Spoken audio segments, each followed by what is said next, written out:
even if it's your channel. Okay, take charge. Welcome, everyone. Welcome to EBM Scholars and Liz. Roll with Liz. Yes, this is becoming one channel. Thank you again. If you were tuned in on the last live stream we did with EBM, thank you so much for the support. Thank you for relentlessly supporting us and watching our videos and, leaving comments. It means a lot to us. So thank you. If you're joining in, give the stream a thumbs up, like the stream. And if you have any questions you have for us, today we're just doing a chit chat about American culture or Indo culture. And just a brief history or chat. I am originally from Uganda and I'm now living in the US. So it's the same with EBM. EBM is from Tanzania, but he's now a US citizen. I am yet to do that. For Uganda, it will be easier as Ugandan because you have dual citizenship. In Tanzania, we don't. So when you want to make the decision, you just say, okay, from now on, I'm no longer Tanzanian. I'm a citizen of one country. So you choose either here or here. That's all. There is no both ways. By the way, I know, okay, this is not a political talk, but so what's happening in Tanzania now? Do you know? When the president dies, according to the constitution, the vice president becomes the president, already has taken the oath. So, and then the vice president and the ruling part, they are going to nominate someone who is going to be the vice president. So that is the process. So tomorrow is the funeral. Because for the couple days they have to go to different regions to pay respect. So after that, tomorrow, so today they are paying respect in his hometown Chato. So tomorrow is the burial itself. So after the burial, they are going to nominate. Did you open another another YouTube page, or is my, because I hear the background now is okay? I don't know. I had opened on my phone. Is it still okay? Yeah. So so for that particular case, so after tomorrow, I don't know when exactly, but they have already have the meeting to nominate who will be the vice president. The constitution, certain things are not clear because even if there is a new president, still is was the vice president, are you allowed to create a new cabinet? So there are so many things which are known, but even if it's going to do the change, it will not be a big change. It will be a small change because by law, is the vice president and the prime minister are also advising the president to nominate who to be a cabinet member. So you cannot just go and change all the people who you supported them to be in those positions. Yes. So don't expect like and even if the law allows, it is not a good way just after 1 week someone passed away and you go and you change all the ministers. It will be like you are completely going away from someone who gave you the position of vice president. So that is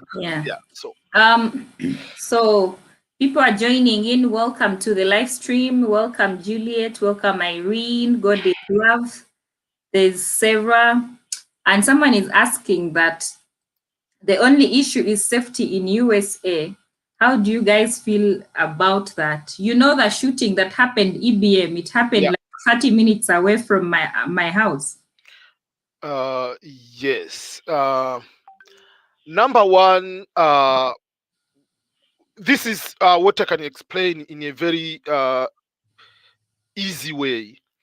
There are 2 or 3 major things going on, and this will be one of the topic too about Indo culture in America is also related to those.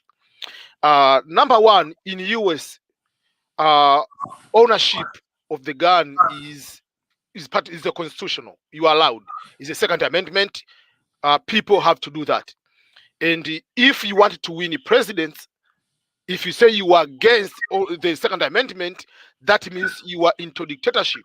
You want what if, because that is, remember, this country is built by people coming from other countries, running away from the government, dominating everybody, not allowing anything, and the people fail to defend themselves. So the Second Amendment is to protect people against the government. So that's why the gun ownership is the key issue in America. So just like how in Uganda or Tanzania or in Africa, to own maybe the broom, here to own a gun is a normal thing. That's number one. Yeah. Second, we have to know that America is a union of 50 states. And by state, remember, these states, assume these states are countries. So people don't treat America just like Tanzania, a small country, or Somalia, or Rwanda is a small country. Because sometimes people, even like when we talk about the COVID, like, oh, but there are maybe I'm giving an example, 1,000 people are dying in America. Yes, people can die in America 1,000 compared to Italy. Italy is a very tiny, small country. But in America is a union of 50 states, 50 countries. So just like you assume all Africa is one country, how many people every single day can die because of maybe robbers? Just each place in entire Africa, because we are almost 358 million people here. So these kind of things happening, it can happen in one state over the other state, but remember, it's just assuming they happen in different countries. So 50 countries is a lot. Almost 400 million people is a lot. That is another reason. And then it comes to the topic of the culture. The culture in what sense? We come from Africa. In Africa, we have what we call outdoor culture. By outdoor culture, I can go outside and talk to anybody. I'm just out all the time. You are with the people. That's number one. Secondly, even if how much poor you have someone outside to help you. No matter how small it is, someone can just help you. Again, in Africa, we don't have restrictions of topics. Yes, there are a few topics you cannot talk in public, but if I get into the bus, I do not know you, we can start talking about politics in Africa. We can start talking about religion. We can start talking about sports. We can start talking about cooking. We can talk about food. We can talk anything. You meet Nigerian, they meet with Ghana, someone from Ghana, they'll start talking about which is the better cut of rice. I mean, even if they do not know each other, they do not know their names one another. So those kind of things, they help to relieve people from stress, relieve people from depression. That's why depression sometimes is not a big deal in African context. Yes, it is there, but people, they don't go to therapists because you can talk to other people and feel better without even talking what you are going through yourself. But here we have the individual culture, we have the indoor culture. That means the full 2 weeks you are inside the house, you are watching the TV. If you go out, let's say you are in the bus, you cannot just talk with anybody about politics. You cannot talk about religion. You cannot talk sport, maybe, unless otherwise you know the person. You can start talking about Super Bowl, blah blah blah blah. But few stories. But deep down, you'll talk about weather. Oh, today's weather is good. Oh, it is raining. That's all. My grandbaby is this. That's all. But you cannot go deep to discuss issues like how in Africa. So all those kind of things, they pile up to people. And as individual, if you don't have access to go to this counseling and other situation, it is easier to go in your own route, because you're going to read online how people have done their things, what is their problem, and sometimes that is causing the mass shooting and all other problem. So mental health is a very big issue. It is. I mean, all over the world, but Western world is so big because it is piling up, it is eating you from inside, and you cannot talk anything with someone else. Compare yourself. I want to ask you a question. Compare yourself the first time you arrived in America up to now, the difference of you being outdoor and now you are indoor. How that affected you, and how does that help you to cope with American life? So, and I agree with you, first of all, with the points that you have put up. I agree with you 100%. So, everyone having a gun is a big deal, because you can wake up and you're angry at life, you want to end your life. So it doesn't matter if I shoot you and they take me to prison. I don't care, because I'm already wanting to die anyway. So things like that happen every now and again. But at the same time, these happen all over the world. But the difference is, in Uganda or in Africa, in Europe, people are not allowed to have guns by law. So that is the only difference. But other than that, yeah, mental health is also a big deal. So having grown up in Uganda, everything in Uganda, where you just walk out and you chat with people and hi, how are you? And you create a conversation and you're always on the phone talking to people. They come visit you without appointment. That kind of life helps you adjust. And so living here in America, where it's like your immediate family only, you're talking to, either you have a partner, maybe a husband, a wife, and children. And then, of course, if you're back home, you talk to everyone, the neighbor, you wake up, you say, hi, neighbor, then you start a conversation. How did you sleep? Then you sit on the veranda. You just begin a conversation. And by doing that, you relieve yourself from all the stress that is killing you. And so here, you, like anyone that is planning to move here or Europe, wherever, just know people they're not so much open. They're not going to come to your house and sit on the veranda and you have a chat and you laugh and you give high five. That kind of thing. So you have to look for a way to deal with this new culture that you have come to. And for me, at first, but also because I have a child, I have a toddler in the house, I'm not like so bored. But at the same time, I'm bored because I feel like I want to talk to somebody that is older, somebody that is reasoning like me. Apart from talking to my husband alone or my child, I want to speak to somebody else and, exchange ideas and views and make fun and jokes and stuff like that. But that is the reason why actually I started YouTube. I opened YouTube to have a room to start talking to the world and telling them, hey guys, this is what's going on and how are you? And this has helped me a lot, actually, because YouTube is your therapy. It is my therapy, and it has helped me so much. You have no idea, because every day I am not bored. Like, I don't have 1 hour of doing nothing, for example.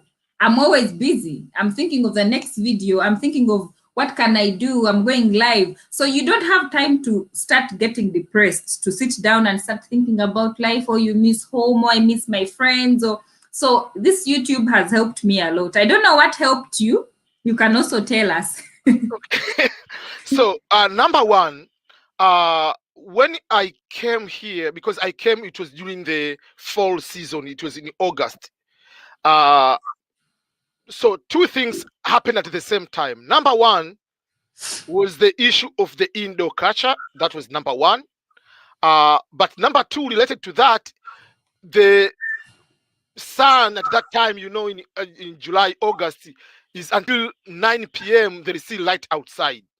So these two things affected me a lot, because it was more,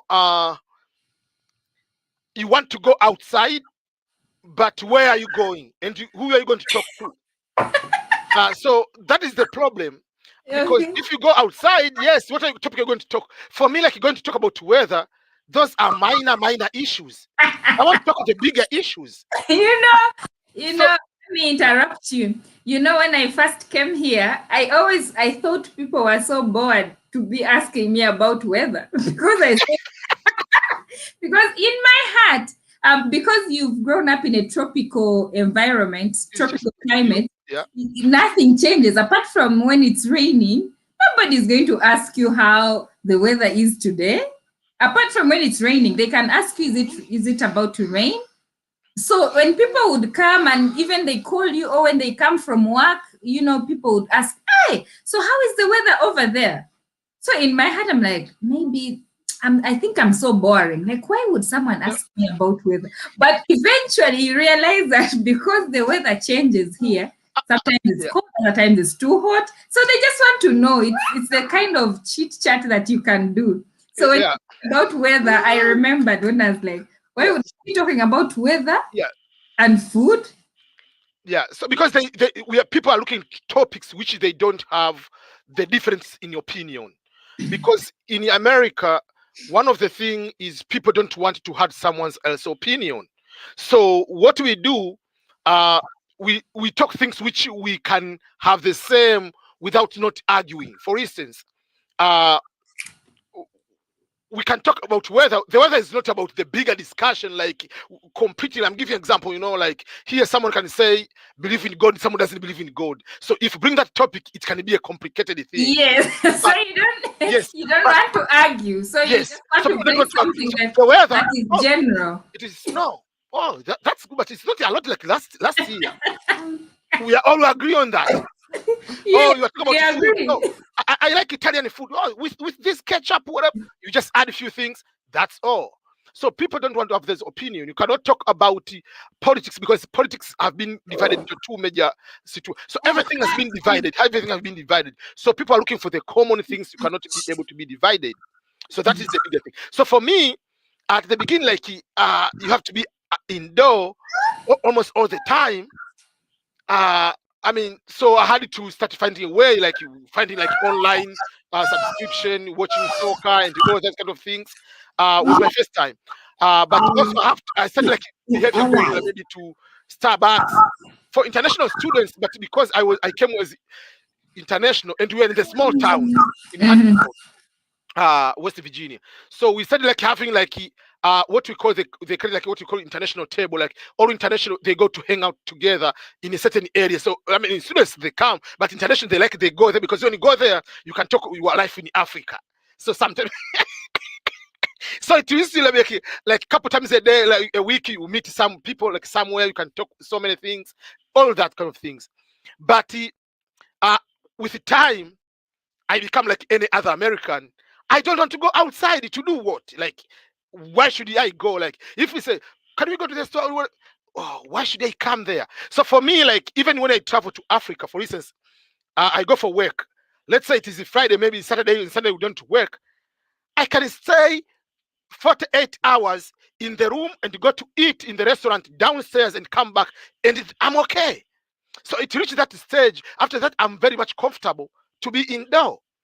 If I want to go out, I need to have a reason why I'm going out.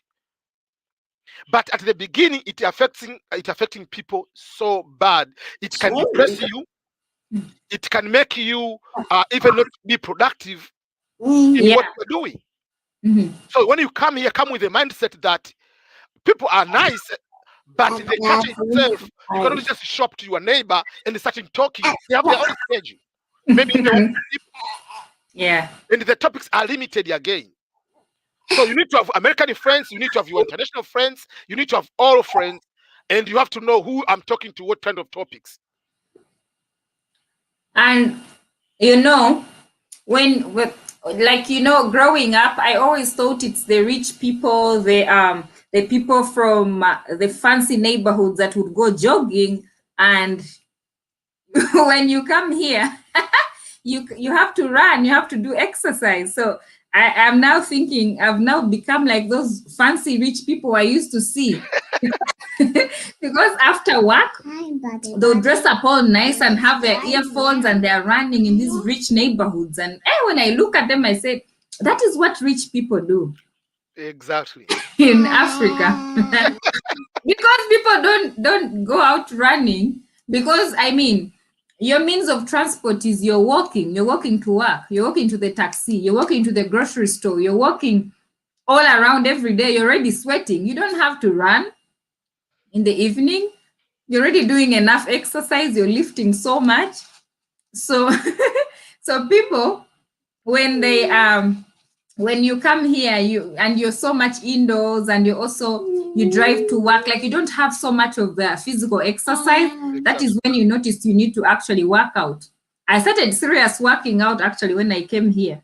I don't think in Uganda I had ever thought it was a big challenge, because I walk from work, go to the taxi. If I'm going to the store, I am walking 30 minutes, 40 minutes. So you're already working out naturally. There's nothing to do. You don't have a car. So, but here, because you're always in the house, you somehow have to work out. So I bought these jump ropes. I always jump. I always do sit-ups. I learned all these things on my own.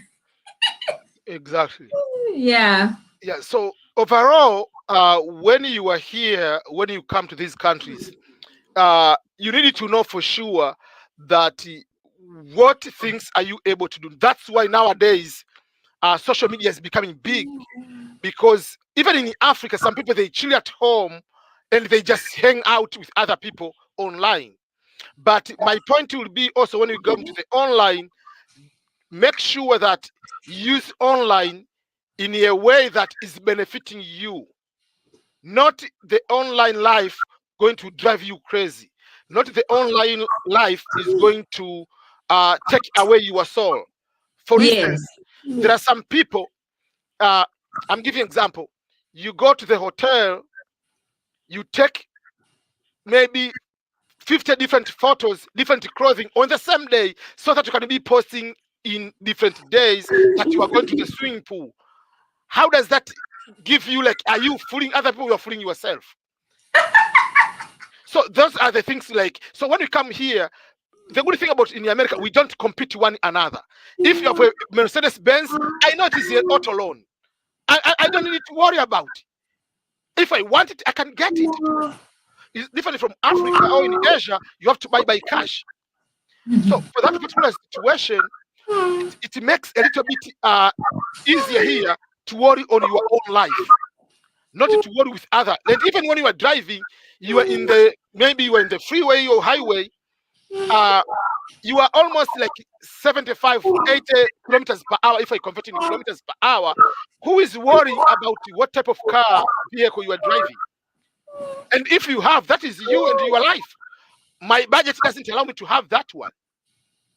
So for that particular case, you need to make sure that you worry your own life and use social media in your own advantage, whether it is YouTube, whether it is Facebook, whether it's Instagram, whatever social media you are using is primary. Don't use that one as a slave of that particular social media. If someone has a question, EPM, I think it's called Daniel Bannett. Okay, yes. I think he's asking about the education system here.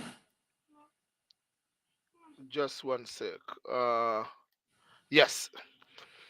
Okay, please, how is the US education system like? Because I want to know how one can work time and go to college full time. That is a very good question. And that is the reason many people in Africa, for instance, you find someone is 25 years old, you ask you, like, write your resume, your work experience. Also, I don't have any work experience. And that's why the confusion, someone is winning green card lottery and he's saying, I don't have work experience. And I'm asking you, how old are you? Oh, I'm just at college, I'm finishing my bachelor degree, I'm 24 years old. So you want to tell me you are 25 years old in your life, you have never worked. So the education system in the US is a little bit different from Africa. In Africa, when you are going to be as a full-time student, you are really full-time. For instance, at the college level, university, you go to school, you have one class maybe at 8 in the morning, another class 11, another class maybe at 5. And the student maybe is coming to school, after that is going to the halls of residence in the dormitory, wherever, to lay down and wait another class. So that means the classes are designed in such a way you don't have time to go to work as another job as a full-time. So if there is political science 101 or development studies 101, that particular class, all students must attend to that particular lecture. In that, it is on Wednesday or it is Monday and Friday, you have to attend. But here, the same political science or 101, it has maybe 5 professors are teaching the same subject. But what is going to different? So they have maybe on Monday, they have the same political science, maybe at morning, afternoon, and evening. On Tuesday, maybe they have afternoon and evening. On Wednesday, maybe they have morning and whatever. So the professor you are going to choose out, you can put your classes. I want to choose this particular class. So you enroll direct in the particular class, maybe political science 01 of 8 a.m. And then I'm taking another class on Monday of another maybe philosophy. So you can put all your classes maybe on Monday and Tuesday. Ooh. because the classes are available, options are available Monday to Friday. You can put all your classes on 2 days or 3 days. So you go these 2 days and the rest of the week you are working. Or you can be able to do like this way. There are people, they put their classes in the evening and they go to work morning to afternoon. Or they go to school morning to afternoon and they work in the evening. But in most times in Africa, we don't have those options. Like maybe biology 101 is not available. Maybe in a week, maybe there are 10 options of the same lecture.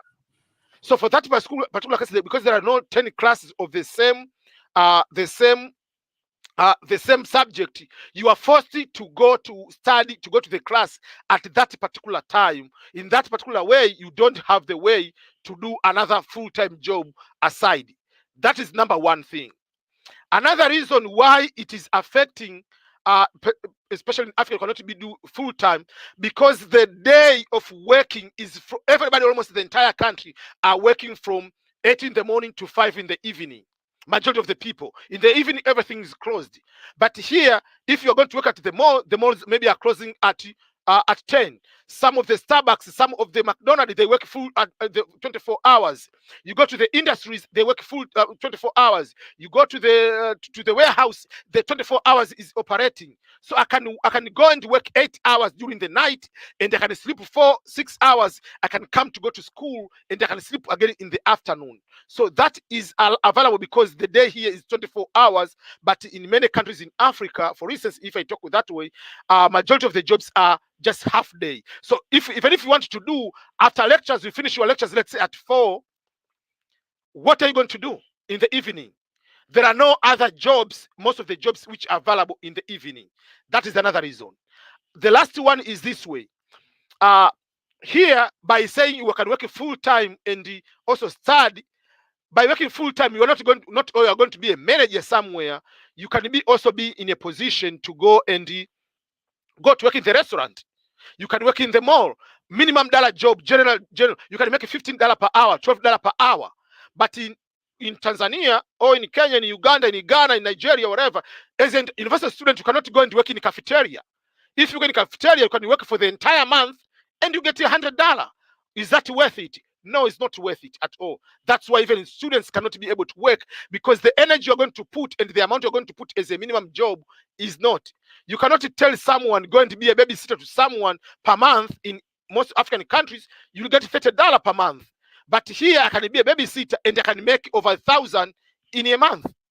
So those are like the availability of so many jobs, and to make a little bit good income while I'm studying are available, and they can be in 24 hours. And the options of universities to have more courses or the same subject in so many options of different days in a week allows someone to have classes on certain days and work in another day, or to go in the evening and work in the morning, or go to school in the morning and work in the evening. You have all those kind of the options you can be able to do.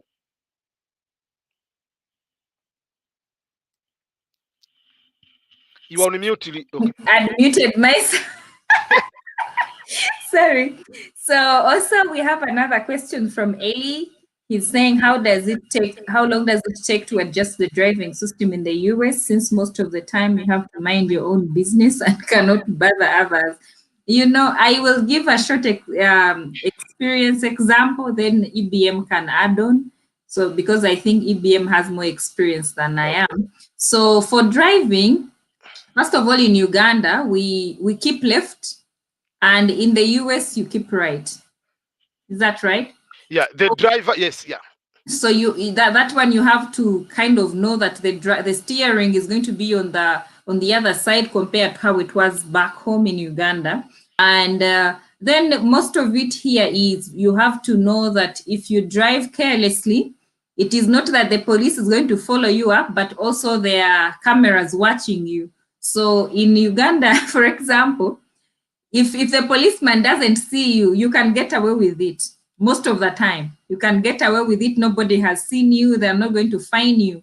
But most of the states here, they will have those cameras and they'll see you, you know, so you just have to follow the rule, follow the law, and drive safely. Other than that, if you're not confident enough that you're good to go on the road, there are driving schools. You just go to a driving school, you pay, and you do what you call a refresher course. Do a refresher course for 2 weeks, 1 week, 1 month, depending on how much you can afford.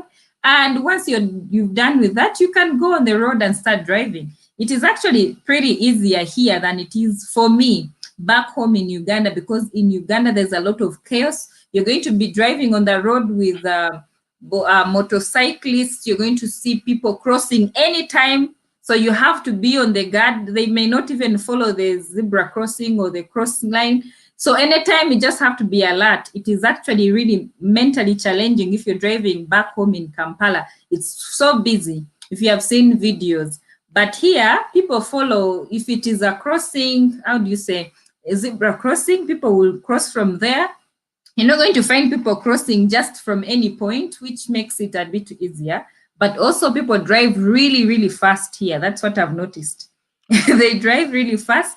So in Uganda, because the traffic jam is so, like so many people on the road, so you tend to drive not really fast because you don't want to make an accident maybe. I don't know how it is, but I feel like people here will drive faster than back home. So what do you have to say, EBM?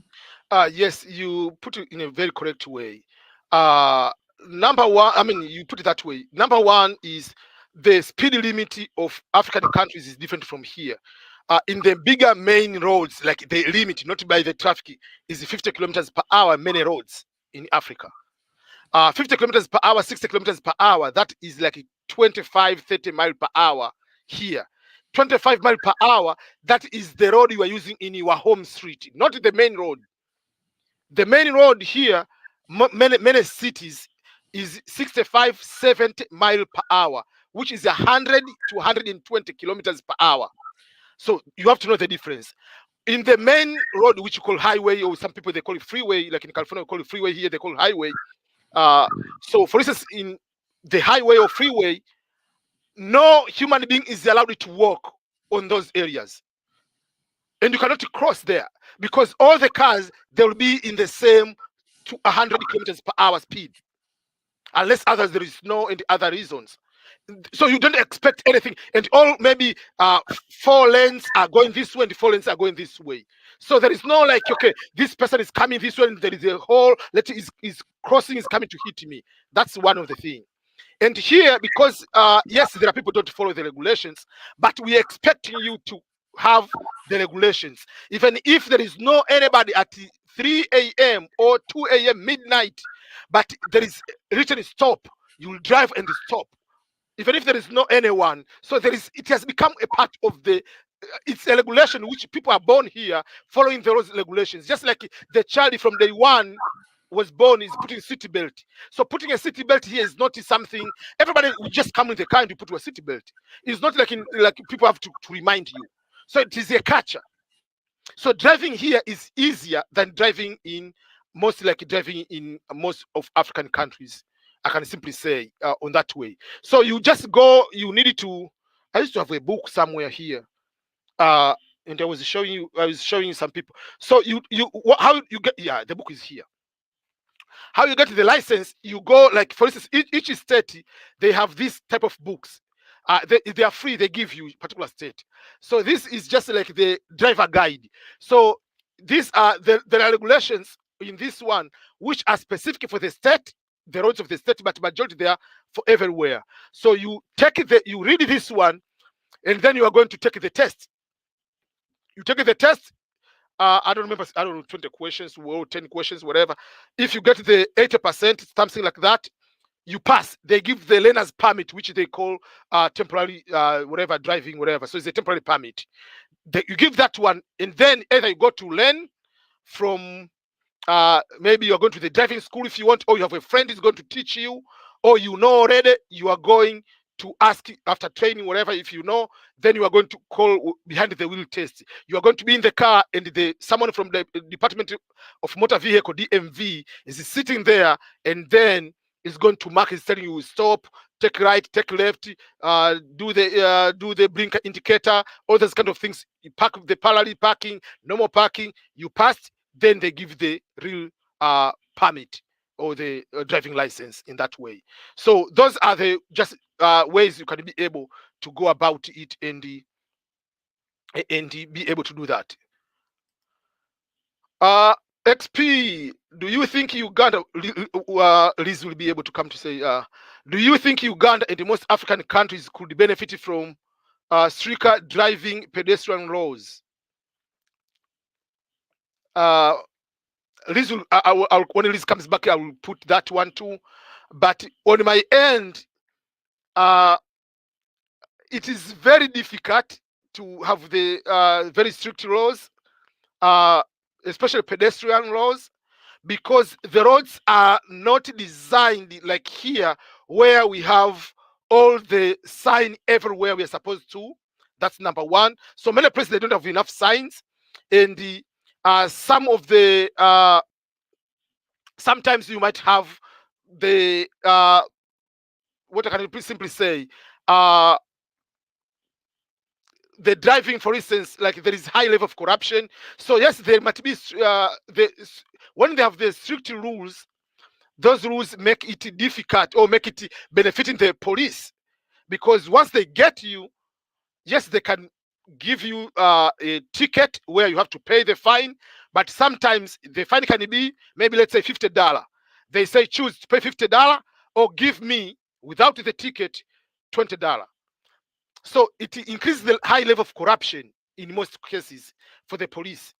But again, for me, there are ways on how they can be able to, first of all, to develop, to have a little bit, a lot of nicer roads, in the sense that to have the roads like these are one way going this side, this another way coming this side, because most of the roads, they're just crossing this way, just like the street roads here, but those are the main highway in many places. So those ones, they are going to have cause a lot of problems. In Kenya, for instance, I can talk about East Africa, for instance. In Kenya, they have a lot of now those like you go to Thika Road, whatever, those kind of the big freeway, which are very helpful to reduce those kind of accident, because they're high speed, and even they put in special places where pedestrian can be able to cross. So that one is helping a lot people to know where should I go to cross, but it still is very, very tough. Maybe when Elise comes, she can be able to add something on that. But this, once they start implementing the strict, the restrictions, it can be difficult for starting people, but the new generation, the kids are coming up, they are learning. It will be easier for them to implement. Let me give the example of Rwanda. In Kigali, if you go, when Kagame started, to put the regulations, very strict regulations, you cannot put a piece of paper and a trash throwing on the road. It was difficult for people to start implementing. But now, if you go to Kigali, Kigali is cleaner. Certain places are cleaner than here in America. It's so clean. Someone is, if you drink the water, the bottle, people cannot throw the bottle anywhere. But when it started, it was impossible to say that that will be possible. So that is something, it happens in Kigali. I know when it comes to the roads restrictions, they will also be able to implement that one. It will start and it can be able to continue. And I know it is possible. It is tough for the starting new generation, for the people to start learning, to change. But these regulations, once they become strict, people will be having hard time, but they will know how important they are, and then their kids and the youth, they can be able to go and take this as part of their Liz, there is a question for specifically, give your experience in Uganda on that question on the board. Do you think Uganda and the most African countries could benefit from stricter driving and pedestrian laws? Let me read it again. I think Uganda could benefit from stricter driving and pedestrian. Yes, of course they would, and I think it should be in every country, because if the rules are not as strict, and I mean, so many people, for example, let me give an example, a live example. In Uganda, many people don't want to take driving lessons They will learn from the neighbor, they will learn from a brother, which is not bad, but they don't get time to they go on the road first before they actually learn how to drive. And that is really dangerous because you're on the road, there's so many people crossing, there's so many people, I mean, kids are crossing from school. So you're a danger to the whole community. So of course, I believe they could benefit better if there were more strict laws and pedestrian laws, because that way, you know that you cannot cross at any given point. You have to walk to a crosswalk and cross so that people are aware, not just cross any time. And, you know, the driver just has to stop, and it causes a lot of panic and a lot of accidents happen, actually. If you go to Kampala, for example, in the hospitals, you'll see so many motorcycle accidents because of the, we call them border borders. The border borders are always driving through, and, you know, a lot is happening, yes. And the related question, do you think, do you know of anyone or government making an effort to improve the transportation situation? For example, increase the signage, no driving zones for high pedestrian areas? Do you know of anyone of government making an effort to improve the transportation situation, for example, increasing signage or driving zone? So yes, of course, yes. So for example, in Uganda, there's been a very big improvement in the city center. For example, I remember a few years ago, they put a law that would stop all these motorcyclists from you know, operating so much in the town centers. They had to restrict them. Of course, that law did not last long. What happened? People are always breaking the law. But I can tell you that they always try to improve. But just like any other country, politics, I mean, you bring up a law and people don't follow. So the following, so it doesn't really work, but people try. Yes, they try, and they always bring it up to the people. Get me subscribe. This actually I could bring her on board. I could send her a link. She's the lady I told you about that wanted to join us on the live. I just subscribed to her channel right now. Okay, so let me send her a link. She can join us and give us her experience. And her channel is here. On the, I posted on the chat too. Okay, let me see. Let me see. The latest video on her. Oh, I'm hungry. I want veggie pie. And the, I'm just checking her YouTube now. Okay. Okay. Let me. Okay. Let me send it to her and see if she can join. If she wants to join. There was one question on the beginning I didn't answer, but I would like to. From Musa Ibrahim, is US having mitumba shoppers just like in Africa? Mitumba second-hand clothing. Oh, yes, it has mitumba. You call it mitumba? Yeah. we call it I forget the name we call that. We call it thrift shops. Yeah. It's called thrift shops, and those are many. And you know what's funny? For me, let me tell you a story. When I first came here, I did not know the difference.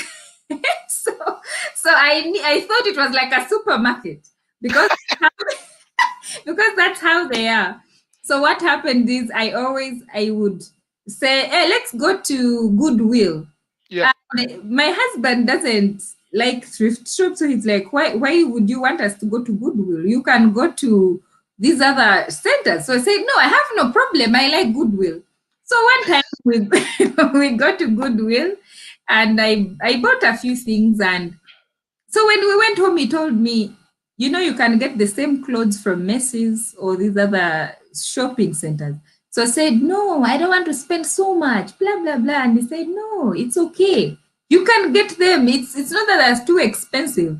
So for him, maybe, and other people don't believe in second-hand clothes. It just wants you to go buy a cloth that somebody has not worn. And in Africa, it's different. So many people are used to having second-hand clothes, and it's okay. We have so many thrift. In fact, if not all, you wear some secondhand clothes. Of course, we have new ones from China, but personally, like for example, back home, I didn't like those.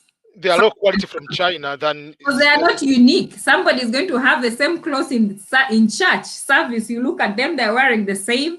And I didn't like that growing up. So that was that was funny.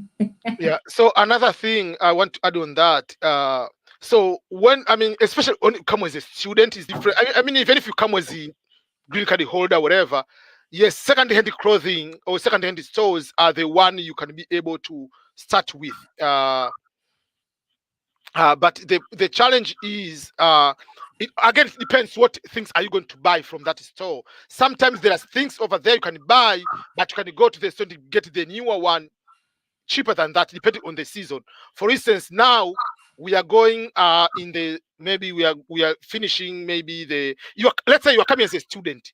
Obviously, you are coming here for 1-2 years. You don't need to start buying the coat into other things to stay for a longer time. You can just go get from there. So for me, usually I go there. For instance, if I want to buy like certain equipment, or I want to buy some of the desk or something, I know for sure it's not like something like, okay, like I don't want to buy a sofa from there. There are certain things I cannot buy from second hand, but there are certain things that are very good things, and there are newer things in those kind of second hand store, and they are cheap. But it depends on what you like. But overall, shopping in the US, you have to know what time you are going to have clearance, what time they have sales, what time is one season going to another. We are finishing winter, we are going for spring or whatever, we're going to summer. That means most of for instance, like this one, I'm wearing this one because I just purchased at the end of the winter. We are already in spring. This one I bought, like, that's why I have different colors of this one. I bought like $6 each. So I bought like 12 of these kind because it is $6. But if I had to buy when winter was starting, this one was $25. So the point is, I'm looking when I'm going to buy. So now I'm buying most of the clothing for winter because I know they'll be cheaper because they have to go. Then I'm buying, then I'm keeping them for next winter. Easy like that. And also, I think that was also something new because, you know, growing up in Uganda, Africa, Tanzania, Kenya, you know that the same clothes you can wear from January to December. Now here, you have clothes that you're going to keep for so many months. For example, now it's coming to spring and I don't need most of the heavy jackets. So I'm starting to keep those away, waiting for summertime. But then also, so that is another major change. You have to know that some clothes, you won't wear them for like 6 months straight, or maybe 6 months is a lot, for like 4 months at least. For winter, you have to keep. Then when summer comes, you have to get your shorts out. But your shorts, you not wear them for a very long time. They'll be kept. And that is another tradition.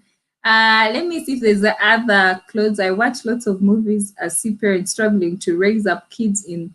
Can you put that on the screen from Cashpay? Cashpay, okay. I watch lots of movies, sea parents struggling to raise up kids in the appropriate way, which mostly leads them astray. How difficult would you say it is to bring up kids in the USA? So for personally, I would say, you see, it's different when you're living in Africa, because most of the times in Africa, the parents have so much power. They can stop you from doing things. They try to be so controlling. And sometimes that doesn't actually stop the children from going astray, like you said. That sometimes doesn't work. You may be so strict and you think you're trying to instill good manners in your children, and you're being so strict, you don't allow them to go out beyond this time and all these things.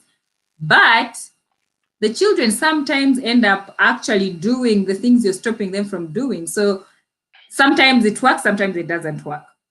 Now here in the US, most of the system allows them to have a voice. You don't overly control the child so much. If the child says, I don't like this, I don't want to do this, you're not supposed to actually force them to do things they don't want to do. For example, you may be so religious and you want the children to go to church, And it's okay. At the beginning, they may follow you, they may do the things you want, but when they turn 16, they may tell you they don't want to go to church anymore. Now, in Africa, you may find the parents are beating the child. You have to go to church. You have to go. Now here, you just talk to them nicely and explain the reason. And if they keep saying no, you just have to go, just let them be. That is the law. You just don't have to overly. I think parents in Africa, we are usually so patronizing. I think that's the word. But here, you allow the child to express themselves and allow them to have a voice in the house and allow them to freely choose what they want to do. And to me, my child is still young, so I don't want to I don't want to overly say, oh, you can do this. No. But I think also you just deal with your children. I mean, these are your children. Just be nice to them, be their friend, and help them to be better. And at a certain point, of course, you're not going to keep forcing them things they don't want to do. So, I mean, that is naturally all over the world. You're not going to shape them to what they want. Sometimes they don't want to be shaped. They'll just continue to do what they want. So I think it's not as difficult as it is on TV, depending on the parenting, because some parents give the children so much leverage. They give them so much power over them. I wouldn't do that. If my child asks me for something I cannot afford, I'm not going to go and get a loan to buy it for her. No, I sit down and explain this is what we can afford and this is what we're going to do. So I think generally, do for the children, don't spoil your children too much, but at the same time, don't overly be so patronizing. Like have a sort of, how do I say, have a limit. Like, I think that would mostly work. I don't know. What do you have to say, Mr. IBM? Number one, yes, raising children, not just in Africa or in Europe or in America, it has been hard for everywhere. But in Africa, we don't have most of the case studies because we don't have them. Like you say, you are watching a lot of movies.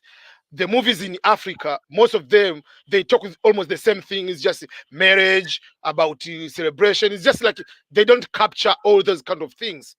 Most of we don't capture everything. But raising a child is very, very difficult.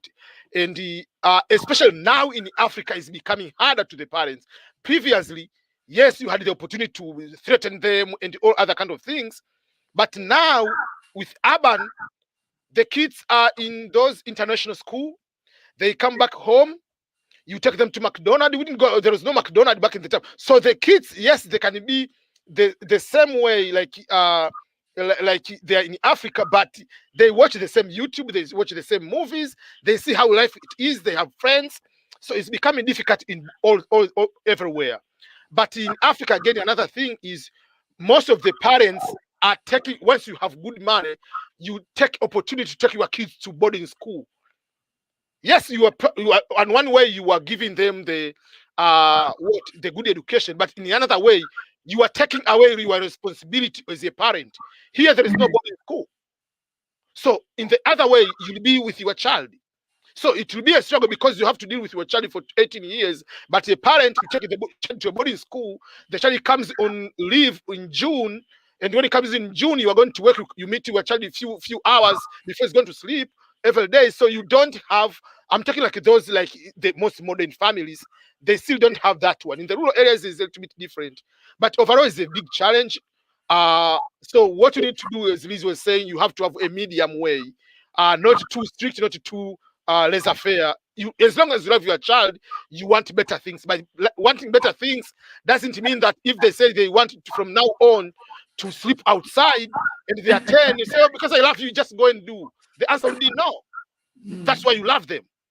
So you are going to direct them in a right way. So saying no doesn't mean that you don't love them. Punishing them doesn't mean that you don't love them. Yes. But the extent of punishment can differ. The punishment we got while we were kids, that was next level of torture. But for me, I'm happy. My generation, I'm happy with those kind of torture because they made me a better person. But the same lifestyle, if you bring to the kid nowadays, even if he's in Tanzania, that kid will be mentally broken because they are not tougher like back in the day. So overall, it's just like you have a medium on how you can be able to, raise your kids. So I think if you want, you can let me see, cannot join. Could you share the link on the chat so that Pen and XP can join? Okay. I think when I shared, it didn't work. Okay. Let me go to my WhatsApp because it is, oh, I mean, it is here. The good thing. Okay.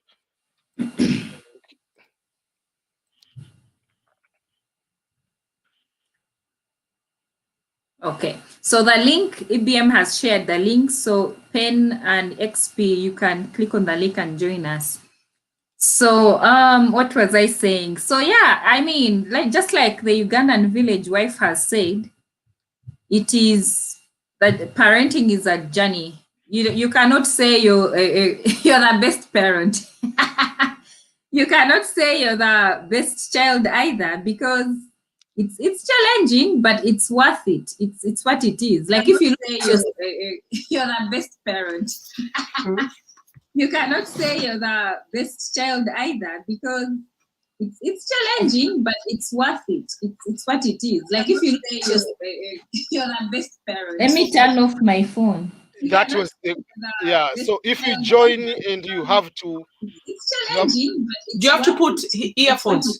No, you have to just turn off YouTube on the other end. You have a phone? That was the, no, so I'm using my laptop. And you have to close the YouTube. You have to put earphones. Earphones. Yeah. Just turn off YouTube on the other end. You have a phone? That was the, no, I'm using my laptop. You have to do this way. Close the YouTube and just join through that link. Because mute the YouTube if you have another link open on another device. Okay. Yeah. Usually on YouTube it takes a little bit fewer seconds to hear, because we are using different program to appear on YouTube. So if you just, I think it's fine now. Now you good. Okay, so because Pen is here, so I want to share first of all her YouTube channel. Okay, you can share her link. Thanks, guys. Thank you so much. That is that your channel, right? Yeah. I've already subscribed, and let me click the notification, and I click here to play all your videos, so we'll be getting more watch hours. Okay. So thank you. Yeah. Thank you. So now thank you. Welcome, Pen, and everyone that is watching. If you could subscribe to her channel, that would be so much nice. Pen is from Kenya, but she lives in UK. So welcome, Penny, and we're going to give you a platform to tell us what you do on your channel and how it is for you to live abroad. Okay. Thank you, guys. My channel, I think, is like yours, Liz. I watched a bit of you again today. I'm trying to just do things. Maybe do a live stream, talk about normal things. Maybe every Wednesday, Monday, probably with you. I was asking to join this. You've let me in. Thank you. Exercise, motivation for positivity. I'm more like positivity to the normal things that happen around us. So I haven't really found what niche I want. So I'm like you, I cook. I want to try and do gyms, like exercise. So I want to, like now I'm fasting. So my gym is not 100%, but I finished April the 4th after Easter. And then I will keep it constant. So I'll show people what my figure is. And then we have a journey for me losing the weight to obviously to fit back to my clothes. And then I'm Kenyan, but I live in the UK. Mambo vipi? Fiti sana. You know, IBM is from Tanzania. Right? Is it the same language? Is it the same? Yeah, Swahili. Yes. So Uganda, you speak Swahili as well. I'm surprised, Liz, you don't. This much. No, Uganda original, it was a military language, Swahili. So, okay. Yeah, but nowadays they're starting doing in school. Do you know? Actually, we studied Kiswahili in school for 2 years. Yeah. It's on. I think Uganda, you guys just stuck with your dialect. But Tanzania is also a Sheng Swahili. It's very deep. And Kenya is like mixed English, Swahili. But I've been living here for so long that my Swahili is not up to scratch. So people hear my accent on it. But yeah, I always thought it was the same, but then other people say they sound different. So I was just yeah. For instance, I'll give you an example. The funny part, I was in Meru, Kenya. So I was interviewing, I was in the villages interviewing certain parents, whatever, for our organization. So the person I'm going to interview was a grandmother of one boy. So in a proper Swahili, there is the word use of bibi. Bibi in a Swahili is a grandmother. His wife. But in Kenya, they are using his wife. In Tanzania, that was the old Swahili to say bibi yangu. That is, this is my wife. But we don't use that word. Bibi means grandmother. They use the word nyanya. That nyanya is tomato, and nyanya is for some languages, but we don't use that one to refer that way. So I was asking the question: are you a grandmother of this child? Wewe ni bibi wa huyu mtoto? No, mimi sio bibi yake. Oh, I came to realize that I used the wrong Swahili. For her, she understood. Are you the wife of this? And the kid is just less than 10. I said, no, I'm not the wife.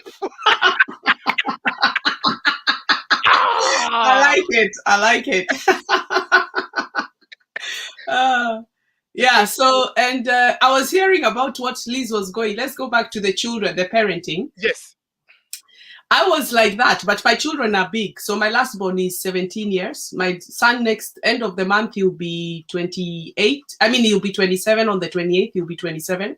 And my daughter in April will be 24. Yeah. So I've raised my children, obviously, in Europe. Yeah. The problem now is the 17-year-old is mixed race. And I was instilling, when they become teenagers, because when we were teenagers, our mothers left us with maids and everything, right? But him now, I was enforcing the African way, do this, hitting him. Yeah, you hit him all the time. Then one day he held me.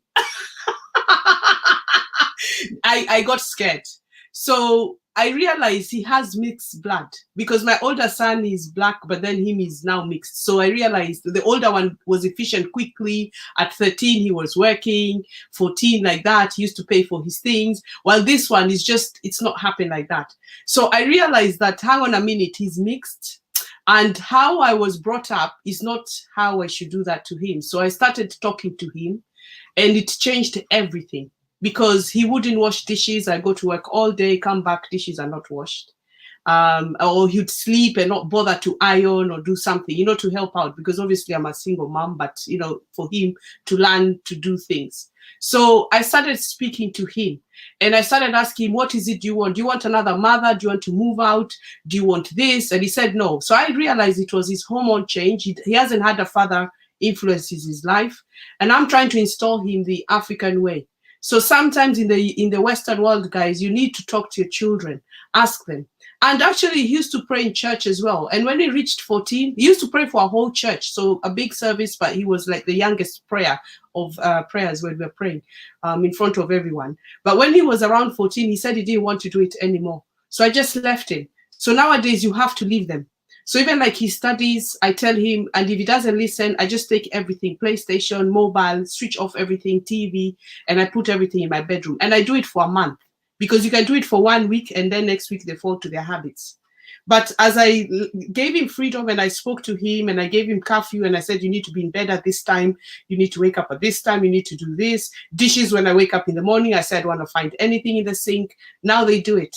And they're my best friends. So as African nation or African parents, guys, you have to change your mentality. We are living in the West world, but speak to them. I go out with my son as well for walks. We go cycling. So I do also things with him, not just do that by yourself. I do things that he likes. Like if you watch one of my videos, I'm playing a game with him. He's teaching me how to play. There's not Fortnite, the other one, Call of Duty. So things like that, and come into their rooms. Like now I'm sitting in his room because of the lighting, but literally I usually say, can you show me this? What are you doing? I have the PIN number for his mobile, but I never go into it. It's just for the reason is so for security. So you have to be their friends, but also give them their privacy. Thank you for sharing. That is very important. Yes. I remember Lizzie also asked me a question: how do you raise your kids? One of the things was, number one, I live in America. So if I live in America, the dominant culture will be American culture. Yeah. Because I don't want to raise the children like in Africa, and they don't live in Africa. That's number one. And I don't want to, because I'm African, the wife is American, I don't want to say like everything in Africa is good as a parent. Because my experience as a parent is to learn from my parents. And they are not they are the best, but not everything they did, it was great. Or they were great at that particular material time of 80s.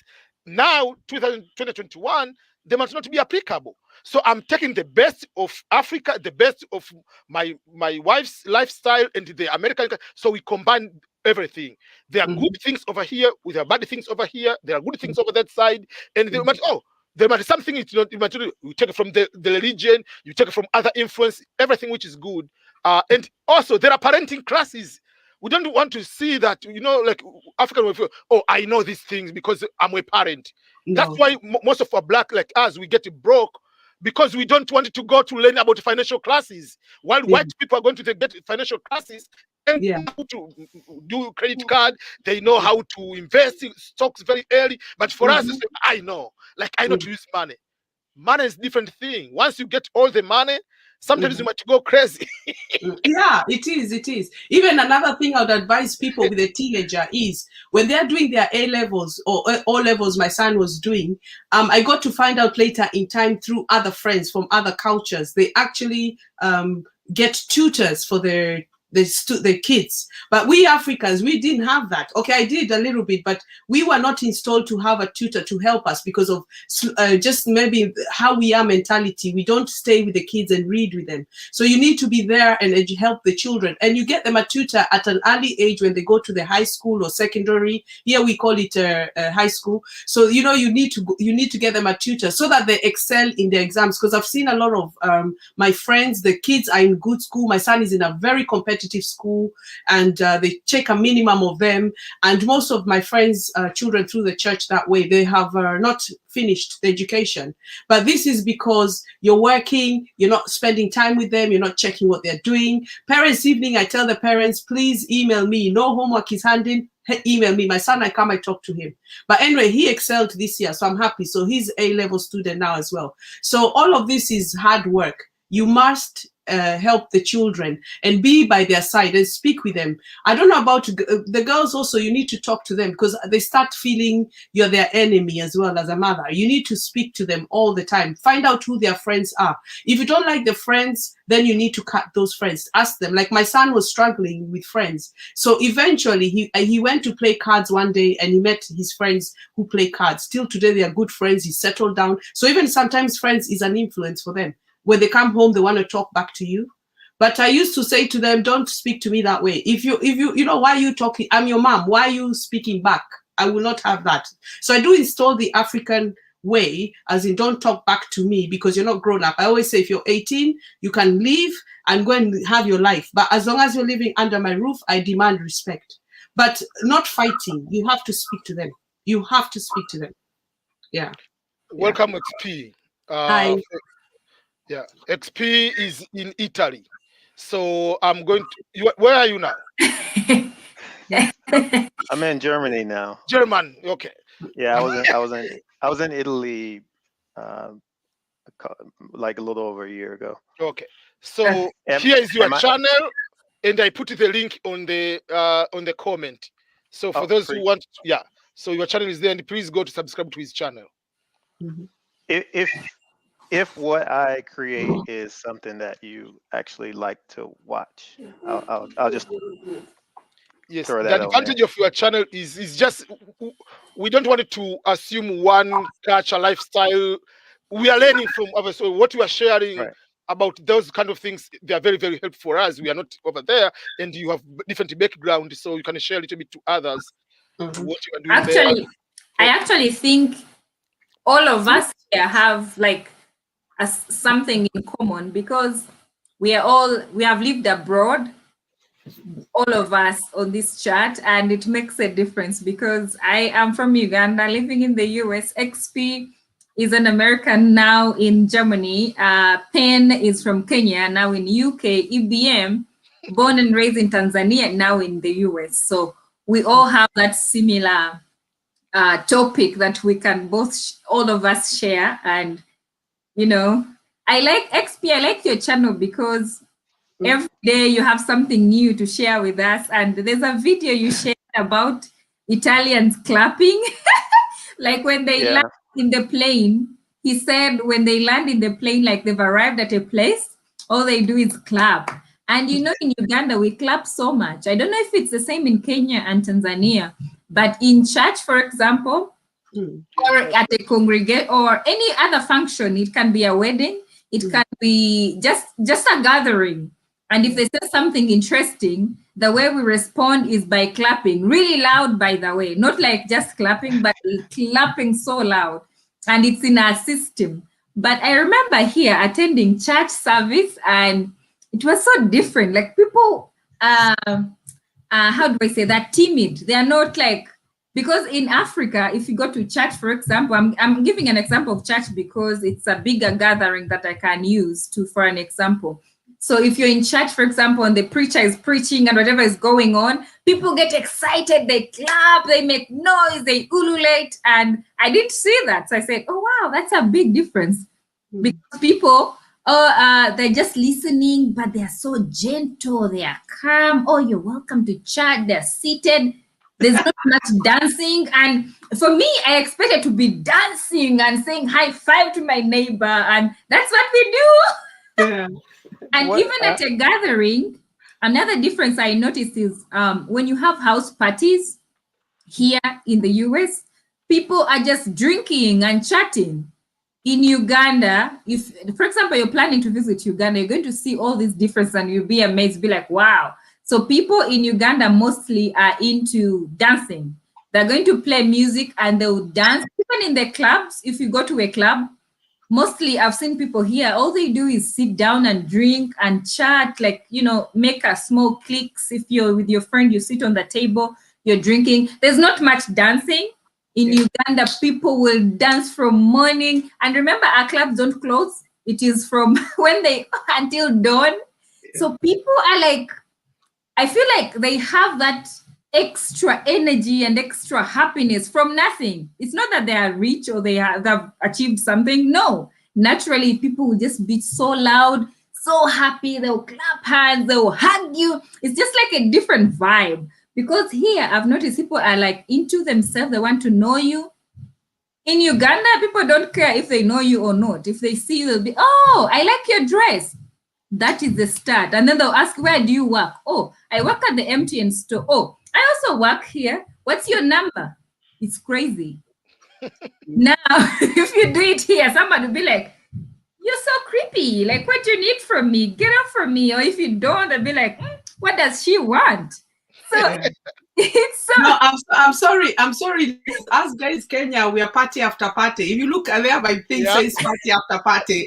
We don't stop. Even when I go to club, till today, I still am. I even go out with my kids, the older ones. I've gone out with them clubbing. Yeah, we just party. We don't stop. You know. You don't stop. But what's your experience after you moved to Italy and Germany and all these other countries? Have you seen what I'm trying to explain?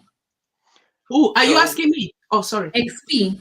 Okay. Oh, sorry. So were you, when you were talking about church earlier, were you talking about your experience in the US church where people were pretty quiet and mellow? Oh, okay. That's what I thought you were saying. And I was kind of making face. I was like, man, she couldn't be going to like a Southern Baptist church because it's totally different. Okay, so if I had gone to like an African, I'm just if you gone to a black church. Oh man! I see what you mean. To a church that was predominantly black. Okay, I think you're right because. Wow, I think you're right because I've watched TD Jakes. You know TD Jakes, the bigger guy. He has been having a chat for a long time. So growing up, I used to watch him so much, and I think the vibe was different. So I think you're right. Yeah, because Yeah. that's why. Continue. Oh, I was just saying, yeah, once you get to that level, like that huge of an audience, it they definitely move away from where they may have started in a smaller church, a small local church, because that's usually where you're going to get the the people that are shouting and clapping and dancing and catching the Holy Ghost and all of that stuff. But TD Jakes size, mega church, nationally, probably internationally, excuse me, televised. There's not going to be a lot of people. Yeah, the political dancing and correctness carrying is on be and there. stuff. Like they have to minimize. Yeah. Yeah. But that's why, for instance, even Chris Rock learned to become part of it, just become like a comedian because of the grandfather. They're just a preacher. Because it's easier to be comedian because what they do is also like they kind of like entertain and give you the word of God at the same time. So that is part of it, I think. I don't know. Yeah, I've seen It's I hope this doesn't come across as disrespectful, but I would liken the experience in a black church to a pep rally at high school. It's like before the big game. So before the game, they do all these cheering and sing songs and stuff to get you in the right. Yeah. Put them But yeah. right, I understand why it's done. It's to get you in that mindset and get you into a good spirit, because Yeah. you could walk into real talk, you could walk into a church and you could be feeling down or stressed or whatever, but once you go in there, you start singing songs and listening to the music. It's the music, just like the same as in the club, it's the music that lifts you up Yeah. and puts you in a different place, and now you're ready to hear what the preacher has to say. So That's that's right. why they do that, because they usually have a song before the message, or songs in the case of a black church, songs that last Yeah. forever. But do you guys dress up? Oh, sorry. Do you guys dress up like in African outfits? Yeah. So yes, like going with black churches, yeah, dressing up is a thing. You can't just walk up in church wearing any old thing. And it's funny because to see the parallels, right? Like in the U.S. and when I was growing up, and probably even still now in the South, Yeah. the women, the older women, they come in and they have their nice dresses and Hats, yeah. dress suits and the big hats, the big church hats, Oh, yeah. which resemble like different headdresses Yeah. that you would wear in different African countries. And yeah, that's how they do. The guys have, usually wear suits. And so Go ahead, Liz. talking of the dress code, that's another different I've seen. So in Uganda, I'll speak for Uganda because that's what I'm kind of used to. I see we always want to dress up really nice, and it's a thing. Like if you're going to office, you're going to have to wear, if you're a guy, you'll have your tie, you're going to look nice, you do your hair, and you're just going to work. But if, like I've noticed people here, don't care so much for dressing up so nice. Like even if they're going to work, I'm going to have my t-shirt on and have my jeans and go to work. You can't do that. For example, in Uganda, if you did that and you went for an interview, people will judge you. They're going to be like, I don't think he's going to be a good worker because he's in a t-shirt, or because people will judge you because of the way you look, and I feel, okay, it's not a negative thing, it's just a difference. And if you're going to work, for example, people will look nice. They take their time. They're going to have that, you know, that tie. You have a nice shirt, all tucked in, long sleeves, a nice shirt and stuff like that. And that's how it is. But I haven't seen so much of that here. So two things. One, I'm gonna go back on the church point and the dress code. There has been a change, kind of like a a change. You know how when people use different verses and different ways of thinking and they apply it to different situations. So when you hear something like "come as you are," some people will take that and equate that to, hey, come as you are, like in your life. Like it doesn't matter if you are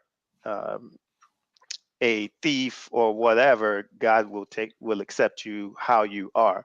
And then there's some people who think on the more surface level, come as you are means, hey, you'll God don't care if I'm in this t-shirt, as long as I come in and praise him and hear his message. So it has kind of relaxed over a bit of time, where the standard is not you have to come in a 3-piece suit and a dress in terms of going to church. But there are still, the older folks who they're more traditional. You need to wear something nice and presentable and respectful to come to church.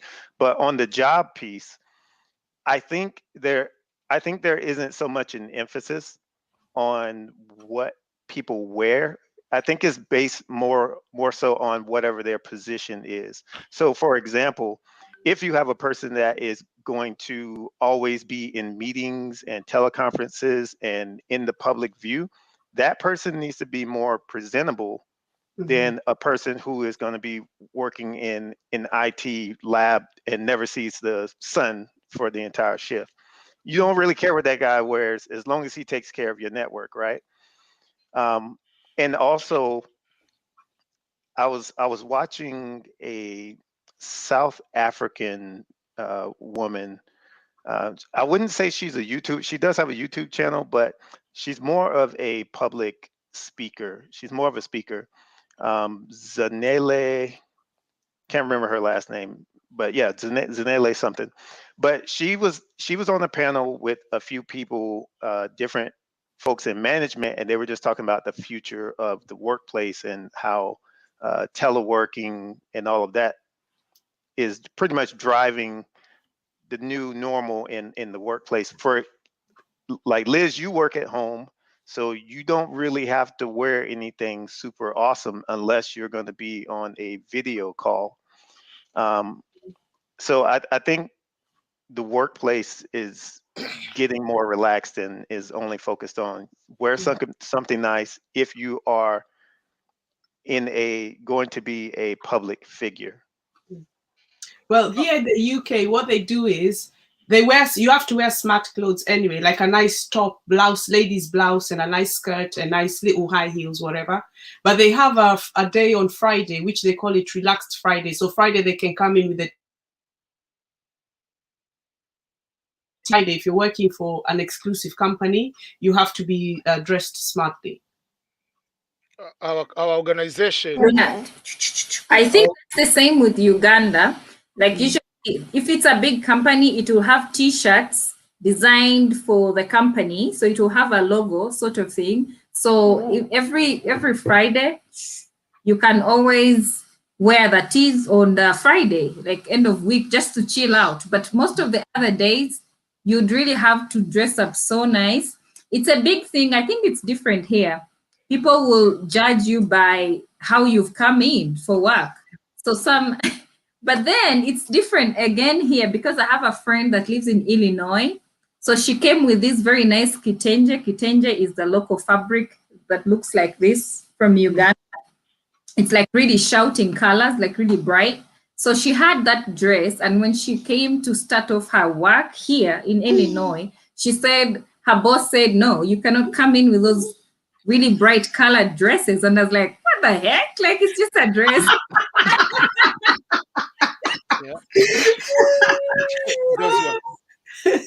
So that also took me by surprise, because she was so hot. She said, I like this dress, and my boss said I can't wear this because it's too it's like it's too much, like it's too bright. And that was strange, because I thought, well, it's a nice dress, so why not like try to go to work and look nice? So I mean, it's different. Business casual is the more accepted standard. Like for guys, I can just wear a collared shirt and like some nice khaki pants, and that's acceptable. I don't have to do the whole suit or anything like that. Yeah. Again, depending on my position. I would say in the UK, if you turn up to work with jeans, they're not happy. Even for interview, they don't like it. They want you to be smart. That's it. It's better to just get a black trouser, black blazer. So if you're a woman, you get a black skirt, black blazer, and a white top. Even if it's just a school shirt, you know, the school shirt tops I would go to school with. And then men, the same thing with a tie. So then it looks smart as well. But if you turn up for a job with an interview, that's it. You spoiled your chances of a job straight away. It's not even any question. So most people do really have to dress up to go for an interview. Yeah, I think that is the same. I think UK is the same as Uganda, and here it's really relaxed. It's a good thing, but at the same time, I feel like people don't care so much for looking nice. And just because they're used to that kind of thing, they like to, I'll just put on my shirt and go. UK is the one colonized many countries, so that one. So your appearance determines most of the things. US came to reverse most of the things from UK, and one of the things is just like appearance. I remember when I came here and I was teaching to the university, wear a tie. So even some of my other teachers, why are you wearing tie? Is there any special event? So no, I'm going to teach. You say, we are teaching too. And the person teaching is having a t-shirt and he's having his jeans. I know. He's having sandals. And talking about that same stuff is, so in Uganda, every school must have a uniform. And I've noticed here, it's not I think depending on whether it's a private or public school, I've noticed people just dress up in jeans and tights and go to school. That doesn't happen in Uganda. Here, most of the private school are the one with uniform. Public school. I'm going to college and I'm doing accounting, which is AAT, and we have to be dressed smartly. To be taken seriously. The teacher even tells you, and even the boys who come with the hoodies, you know, you're young one, like XP, you know, you come with your hoodies like this and your headphones like this, you know, she'll tell you, no, please. I'm not going to tell you again. So you have to change your dress code. So just only the accounting, but I think other college students come in how they want, but we have to dress smart. This is probably where you see the veggie pie. I'm wearing a blazer because I've come straight from college. I'm hungry. I want to eat. I know. Let me tell you my experience. So where I went for university, where I did my bachelor's degree, it's a Christian college. It's called Uganda Christian University. And it's one of the private universities in Uganda. Really pricey, by the way. But the thing is, you have to dress up in a way that is acceptable by the school standards. And by doing that is, for example, if you wear like short shorts, you're not going to enter the gate. So it's actually the gate man or the person at the gate is going to tell you to go back. Like, can you imagine that? You just come for classes and somebody's like, wait, you're wearing no, you're not going to enter. So at first it was so traumatizing that you have to go by the standards of the school just to go to class. But I mean, eventually you get used to it. And they were so strict that you cannot miss 2-3 lectures in a row in a week. If you do, they'll give you a letter and you have to explain why. So it was too much. So for the first year, you're just trying to adjust. And of course, eventually, if you want to study, you just have to adjust. There's nothing you can do. They're really strict and they'll tell you not to enter the gate and you have a lecture in like 30 minutes. So tomorrow, of course, you're going to look at it in a different way. You're going to be like, well, I need the education, so I have to abide by the rules. So sometimes it's too much. I will say that even in public school, even though they don't have uniforms, there's still a dress code. So they're not going to let the girls have the short skirts, short shorts, and the guys have the ripped shirts and stuff like that. So they have a special days for pajama, maybe to wear a hat. There is a special day, like maybe there is fundraising for sport or something. So you pay $1 to wear your hat. Yeah. Or maybe the Super Bowl, the team, for instance, Chiefs is playing the local team, like NFL, whatever. So you can say, okay, today you are wearing red, and you can wear the hat just to promote kind of the morale of the So it happens that way too. But my son is in a Church of England school, so it's a very strict school. But everyone wants to get into this school. But they are very tough. Even girls, you have to. There's no coloring hair, red colors, crazy haircuts. Obviously, him being mixed race with crazy haircuts. I want to cut the lines and put them there. I'm not allowed. Then they tell me put grade 2, but I'm like, no. Afro hair or mixed race hair, we have to cut it low because it grows within a week. You know, it's not like the European. If they cut it, it stays for a while. Ours, you can see it. It goes rough within 2 weeks. And he had a ponytail. I was growing at the back since he was little. I had to cut that. I was not happy because I wanted it for memory. You know, the little ponytail grow as long as he can. So that I have a little box where I put their memory, their teeth and everything and the hair. But when he went to high school, I had to cut it. They told me he can't have it. So over here, all schools, actually, everyone, even the little ones, they have to wear uniform. We all have to wear uniform. You know, that reminds me, growing up in school, we had to cut off our hair, XP. I know you're the one that is not used to that. We had to go bald, like all the way in school, because we had all these rules where you cannot have, even this type of hair, you couldn't have it as you're in that particular school. Well, a few schools would let you have the hair, but those are really like international schools or really expensive schools or private schools. But most of the schools in Uganda, up to today, you just have to cut off your hair, like stay bald. So you're the same as the boys. And I feel like that's a different thing here, because if you cut off your hair and you go bald, I remember so many people asking me why I chopped off my hair in 2019.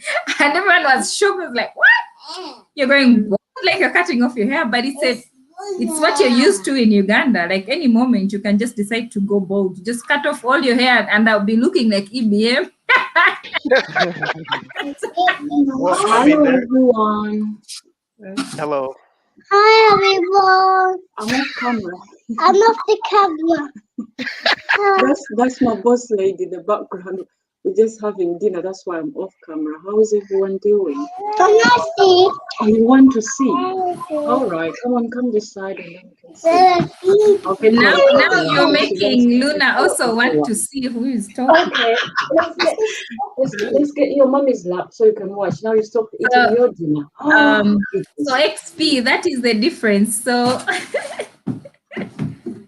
so you can say hello. Hi. Hello. Hi, beautiful. Hi. How are you? I've gone off. Now she's only seeing herself and she's saying, where are you? Hello. Hi, darling. How are you? Hello. Oh, she looks like you. Nice to meet you. I met you. It's funny how Nice to meet you too. What you got here? Yeah, look at her hair. Sorry, this is not your live chat. This is for adults. She's asking his name. What's her name? Oh, sorry. I shouldn't have friend. told her. My name is Sunday. Oh, she's telling you her name already. Hi. Hi. How are you today? I'm fine. I'm fine. Okay. Did you have a good day? Okay, guys. Okay, guys. Say bye-bye. Bye. So XP, if you go to Uganda and you find ladies with no hair, just know, I mean, it's what it is. I'm going to put the channel of the Ugandan village wife. Okay.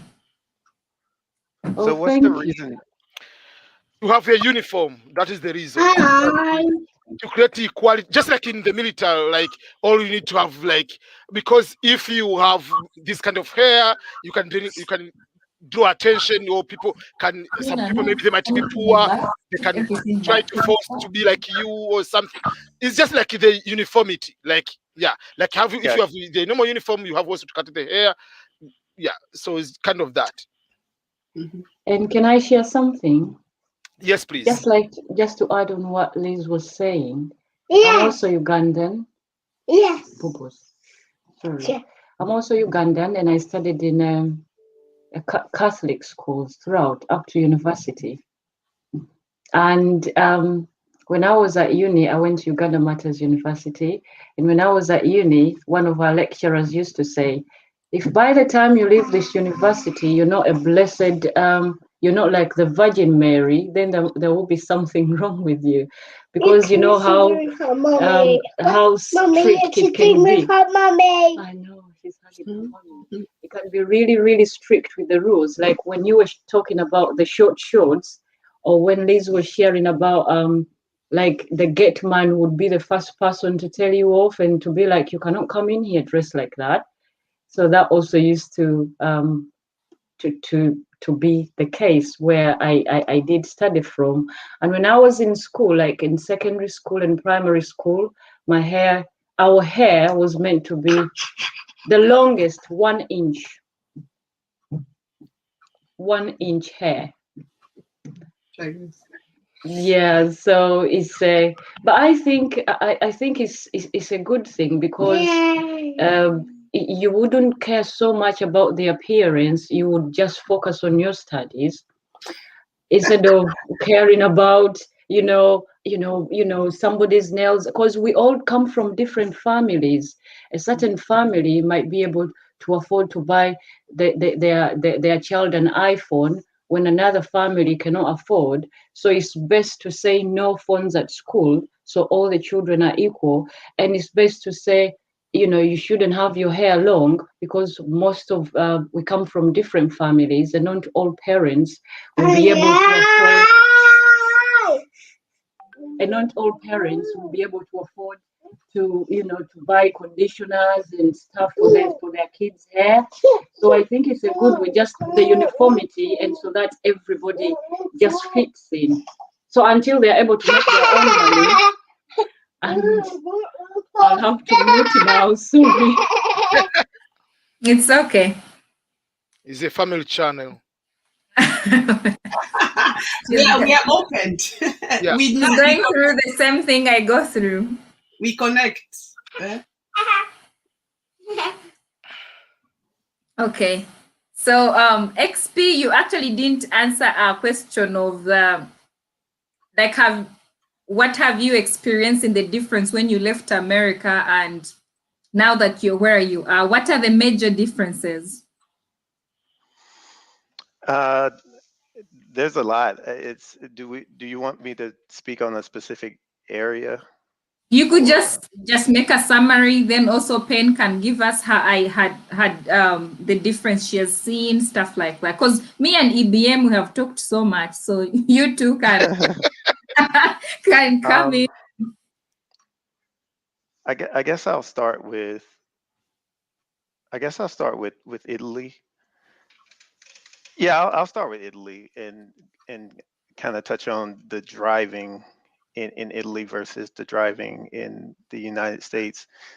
Now, sorry to interrupt. Sorry to interrupt. So anytime I'll be leaving her to take her out to play, but I'll be watching in the background. So in case I drop off EBM, I want to take her out for just a little walk before she can have lunch. So you can go ahead. Just wanted to let you know. American parenting. Part-time.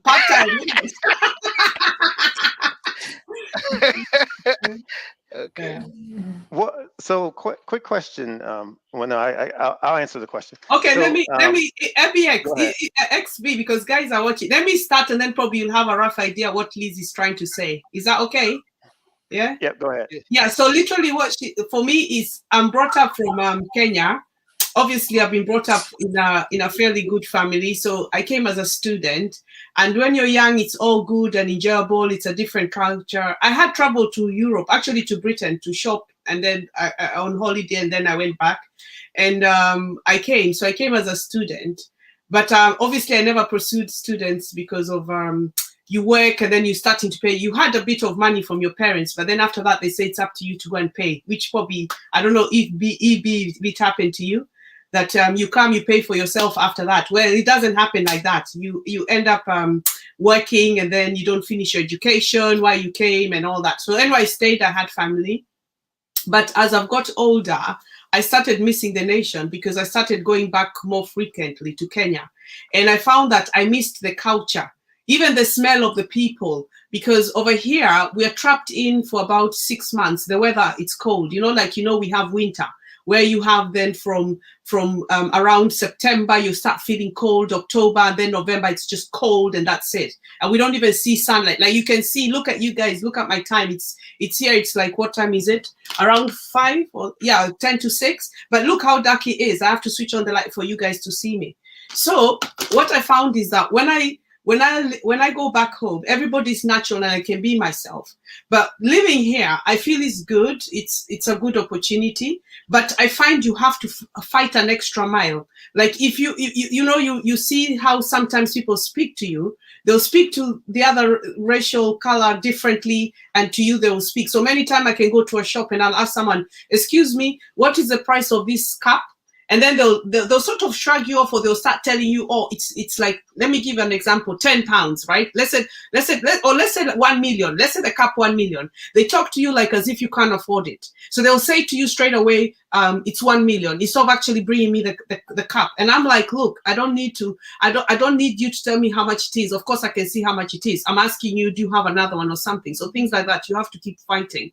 And at the same time, there's the good and the bad of the place. So here, I think I would say to many diasporas is try now to also save and go back home to buy land. If you have, I don't know about you, XP, if you go back home, or America. I mean, if you're in another country, it's okay to live there, but always try to go back to your roots to do something about it. Because when you get older, you realize you have nothing. And even your children, they grow up and they leave you. Because I see a lot of old people here in sticks and trying to climb a bus, you know, with shopping. And you wonder where the children of this person. It's a sad situation. But cutting the story short, I just found that living here, you need to have a purpose. You have to have an aim. And don't give up. I mean, they say save a little bit and just look at where you want to be. If you want to settle in Germany, or you guys in America, settle. But try to also like focus on what you're going to do to be better, as a better person. So I'm also wanting to go back to Kenya, for good. I want to go and help the street kids. So this is me. This is my purpose now. I see God gave me an opportunity to live in the UK. I've lived well. I have everything. I have everything a woman wants. Okay, I'm single. I choose to be single because relationship is another story. But I find that now that I've had a chance to have everything, I can eat, I can sleep, my children are big. Now I want to go and help the street kids who don't have food. So I want to go and actually cook and give them free food in the street. Obviously, I'll do licenses with the government. I'll do everything proper. So if you ever hear there's a lady with a little van who gives children in the streets, it's me. Okay, so this is what I'm gonna say to you guys. Just aim for a purpose. Don't just be in a different country and where there's a will, there's a way. Just think about another person. Your opportunity is there. And learn to be yourself and never change yourself. I don't change myself. I don't try to be something I'm not.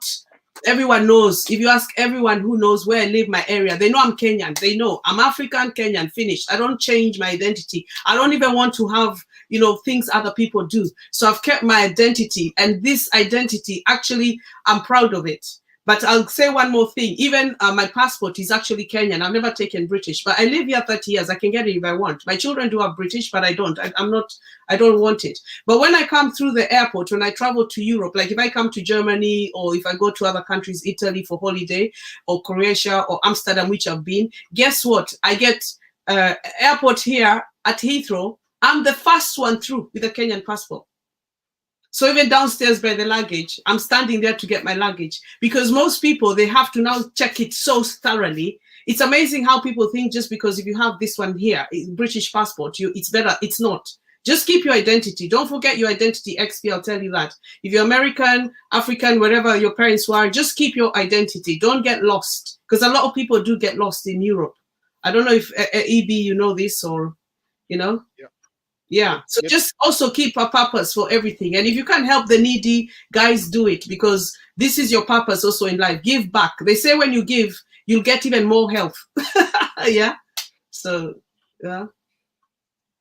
So I actually have a slightly different outlook because I love to travel and I want to see all of the different cultures in the world and in the safe places.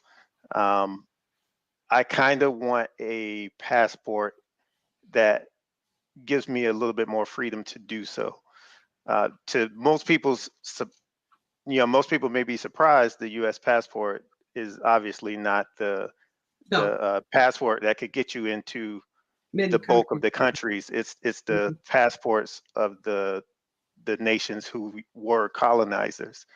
So I guess with the exception of Japan, because Japanese passport, I think that's the best passport that gets you into the most countries with just a passport, or will give you a visa upon arrival. Okay.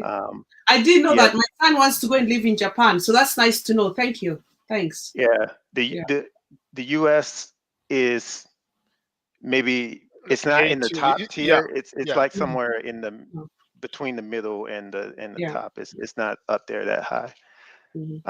So I am actually considering getting a Spanish or Portuguese passport, only because I would want to, for the living requirement, having to live there for at least 5 years, I would want to be somewhere central and not off on some island like Japan, away from the rest of the world.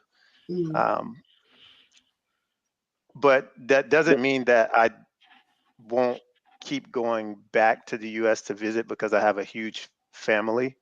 I just don't have any interest in creating roots there or settling there, because there's too much for the world to offer, and I haven't seen it yet for me to say, yes, this is the place that I want to make home. Despite the fact that was what my grandparents felt, or what my parents felt. I mean, also taking into consideration that they probably did or didn't have the means to travel, or opportunity to travel as much as I've had, and that's solely due to work. So I'm just taking full advantage of that. But that's fine, XP, because that's why I tell my young son as well. He says he wants to go and live in Japan. I was surprised because he actually learns Japanese through online. And I always say to them that I don't think even here is the place I think they should be. What you're saying, no, a passport is my preference. It's nothing to do with you. Do what makes you happy. I'm doing what I believe in. But do the world, like you said. Travel, because when you travel, you get different culture, different experiences. And one day you might be in this country and say, you know what, I want to be here, and then, that's why you need to probably, if you need to get that passport, you stay there, you get it, because you've got your American citizenship, so it's fine, or whatever. And now Germany you are. So you see, you know where you want to be. I would encourage someone like you, travel to see the experience. I never got the chance, because when I came long time, we were stuck here for 10 years. We can't even move because you're waiting for your papers to be sorted. They can even take up to 10 years to sort you out. And that's what happens to me. So you see, and then I've grown and I had children, so I didn't have that time. But if I was to rewind my clock back, I would travel the world. Yeah.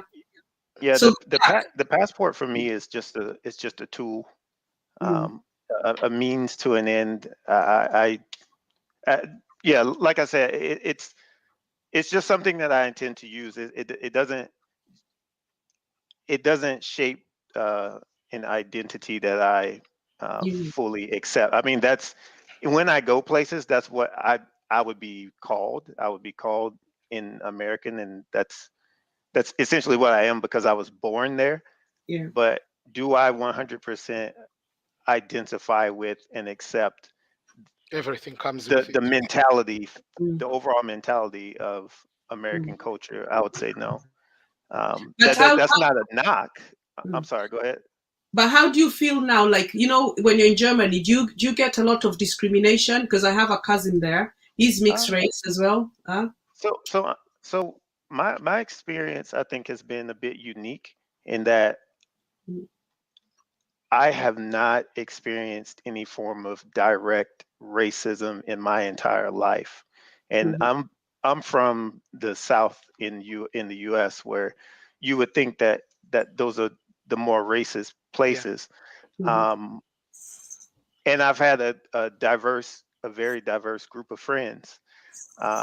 If someone was being directly racist to me in a foreign country, I didn't know because I may not have understood the language enough to understand what they were saying, and it didn't affect me. Yeah. The only situation that I can speak on is being in Italy and not speaking Italian very well when I first got there. I was in a clothing store, and I think I was asking the woman, does she have another size of a certain piece of clothing?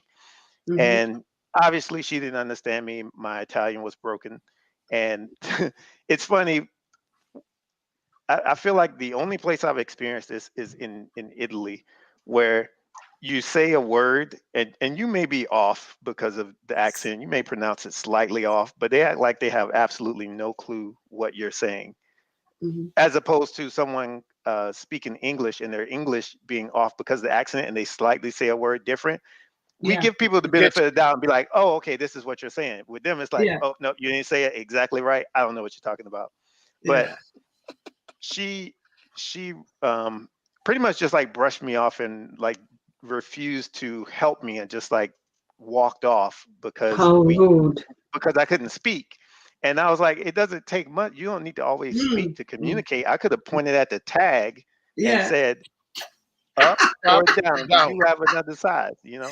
Yeah. Maybe she didn't want to be next to you. Sometimes it's being even next to you. Forget about speaking to you. I guess. But I didn't automatically just assume like, oh, you're being racist. I mean, there are some of the countries they take their language so serious. They pride. They don't want like.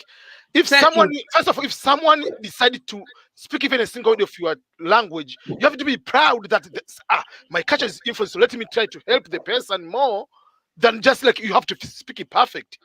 I mean, even if you live there 20 years, to speak it perfect is very different. Like, and that was one individual. Like I said, when I lived there, and I still do have friends in Italy. So that was one person. And my friends, when I'm talking with them, they still do. Some of them still do give me that. What exactly are you saying? Trying to say.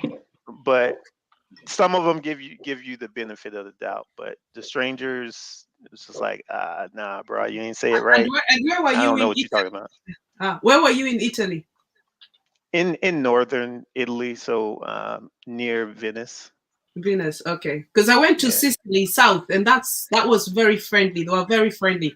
I mean, I don't know the Ugandan village. If you went there, the Ugandan village wife has never been anywhere. The restaurants were kissing me. They're saying free, have free dessert, have everything. Even there was one place, because I went to a wedding, and there was one place every street I walked, the man had a shop at night. So as guys, when we drink, colored, we like to eat after for some reason. I don't know what it is. We don't eat before, but we like when we've had a little drink there and there. So when I used to pass there, it even became a free thing. He used to call me all the time, come, have free. And the day I was leaving, they were all sad because, I don't know what it was, but they were very friendly in Italy.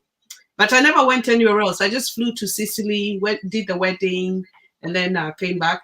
Another place I found that was really, really nice, if you have a chance, Croatia. I fell in love with Croatia. I went to Croatia. They are so nice. Even the man at the passport was looking at my passport. Then I'm telling him, let's go to Kenya. I'll take you for safari. There's a long queue. He's just laughing. His friend is poking him there like that. They were really, because I was telling him lions. They loved it. Yeah. But, The Ugandan village wife has never been anywhere else. Sorry? A Ugandan village wife has not traveled. No.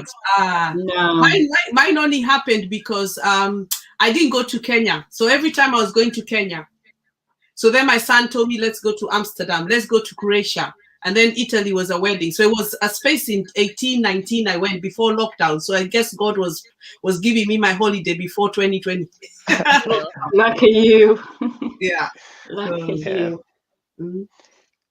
Yeah, How about you, Cicely, Uganda Village? I think I saw you on Ponto before. Tell us your story. My story. Where exactly do you want me to start from? I don't know. Or it's EBM as well. His channel have taken over now. I'm taking over these. Yeah, it's my first time. I got to know about EBM through Liz. Yeah. That's how, like being connected to Liz's YouTube channel. Like I watch Liz. That's how I got, because there was one time they were all live on here. That's how I got to know about EBM. But my story is a long story. I don't know which angle to start from. I live in the UK, and I am a very, sorry. I'm also in the UK. So yeah, I'm a Ugandan village wife, very, very proud Ugandan village wife. And the reason as to why I'm called the Ugandan village wife and very, very proud Ugandan village wife is when I met my husband, I say to him that I was a village girl. So he used to call me his beautiful village wife. And after he passed away, that's when I started the YouTube channel and gave it the name, the Ugandan village wife, because I missed it. Like, my husband was a very wonderful man and had a big sense of humor. He would make me laugh and annoy me sometimes. But I really missed him calling me, oh, my beautiful village girl, my beautiful village wife. So that is when I got onto YouTube, and then I named it the Ugandan village wife, because every time I look at it and somebody calls me the Ugandan village wife, I feel so happy. Yeah. And, I just want to keep that going. And I am so proud to be a Ugandan village wife. So, yeah. Well, I think most of us Africans, we're proud to be African. So what I am proud to be African. There and you go. You see, to be a village girl. Yeah. I was telling you, see my Kenyan passport. You see, there we go. I am a very, very proud African, proud to be Ugandan. I can't hide it, And that is why, even when I met my husband, I said I am a village girl and a very proud village girl, and that is not going to change. And although people say that I don't come from a village, because I was born in Kampala. So when you say it here, everyone is like, oh, they're curious, isn't it? What do you eat? Do they ask you what you eat? Because when you say you're from the village, they have no idea what you eat. I know, but I think people take being like a village person so seriously. But I might have been born in Kampala, but from the suburbs, somewhere. I have a village that I have my village, and I love my village people so much. I am so passionate about my village people. And when I was at university, I'm just so fortunate. I was just so fortunate that I come from a family, humble background, very hardworking dad who managed to put us through school. But every time we went to the village, I would see, women and children, with torn clothes and stuff like that. Because, in Africa, where I come from in Uganda, we have villages where our roots are, and we would usually go there, or maybe to clear up the tombs, because our great grandparents, aunties and uncles are all buried there. We don't just put people there and then you just forget about them. So we used to make trips to the village, and I did a social development and counseling degree. And so as I went through school, university, yes, darling. Yes, Papa. Okay, you can watch TV and Mommy's coming, okay? And my mom, sorry, I'm talking different. My mom, as has been a role model to us, like what you were talking about, helping other people. My mom, I don't know the amount of grandchildren she's got, not from us, but from so many. She's escorted people to the hospital to give birth to their kids, single moms, and supported. So I grew up in an environment where, to me, reaching out and supporting other people is just normal. So when I was at uni in my first year and I started my course, I thought that I could make a difference in my village. So I started like a community organization. Because it's not good. Okay. I started like a community organization in my village with a few of my friends. Yes, darling. Biscuit, you just had dinner. Sorry. And then when I met my husband, I fell in love with my husband because. Where did you meet him? Where did you meet him? No one will be asking, where did you meet him? That I'm not going to share now, because I'll share my okay. when I meet my husband. Okay.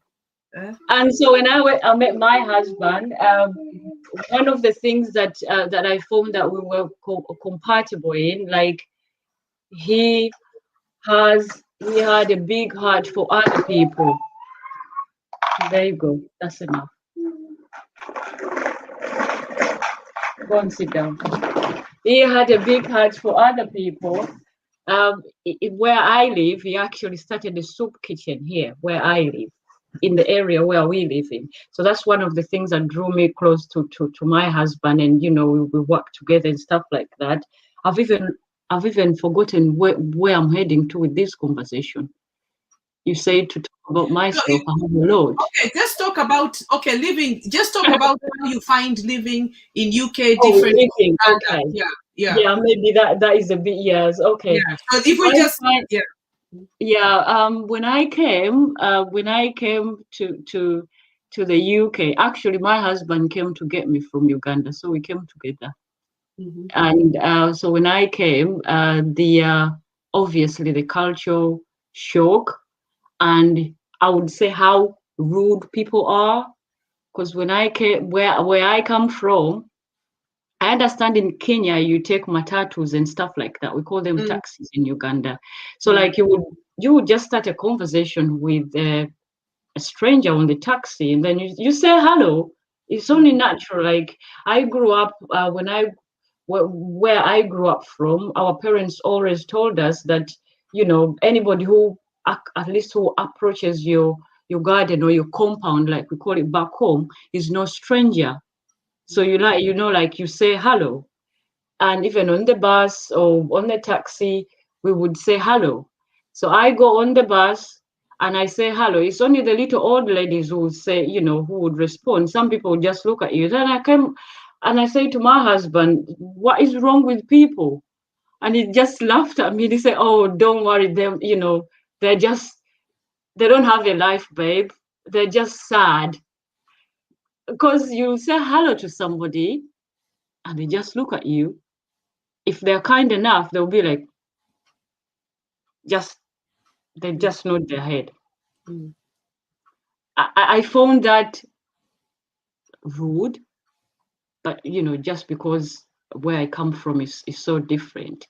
But over the time, I've slowly gotten used to how things are.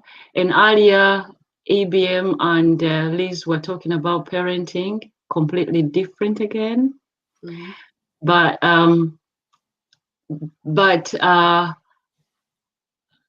the thing to do with, before I was a parent, I became a parent here.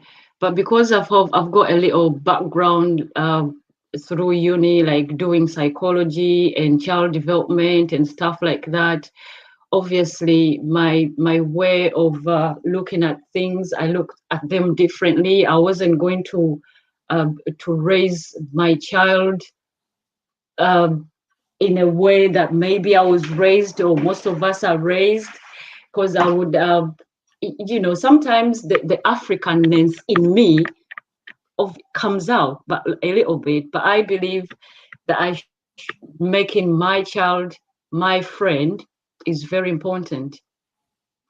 My baby girl is my friend. I apologize to her when I know I've done wrong.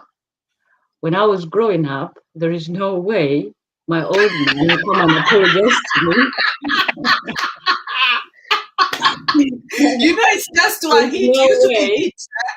There is no way my old man will come and apologize to me. No way, even if he was in the wrong, or my mom. So like, at least she expects an apology from me. We respect each other.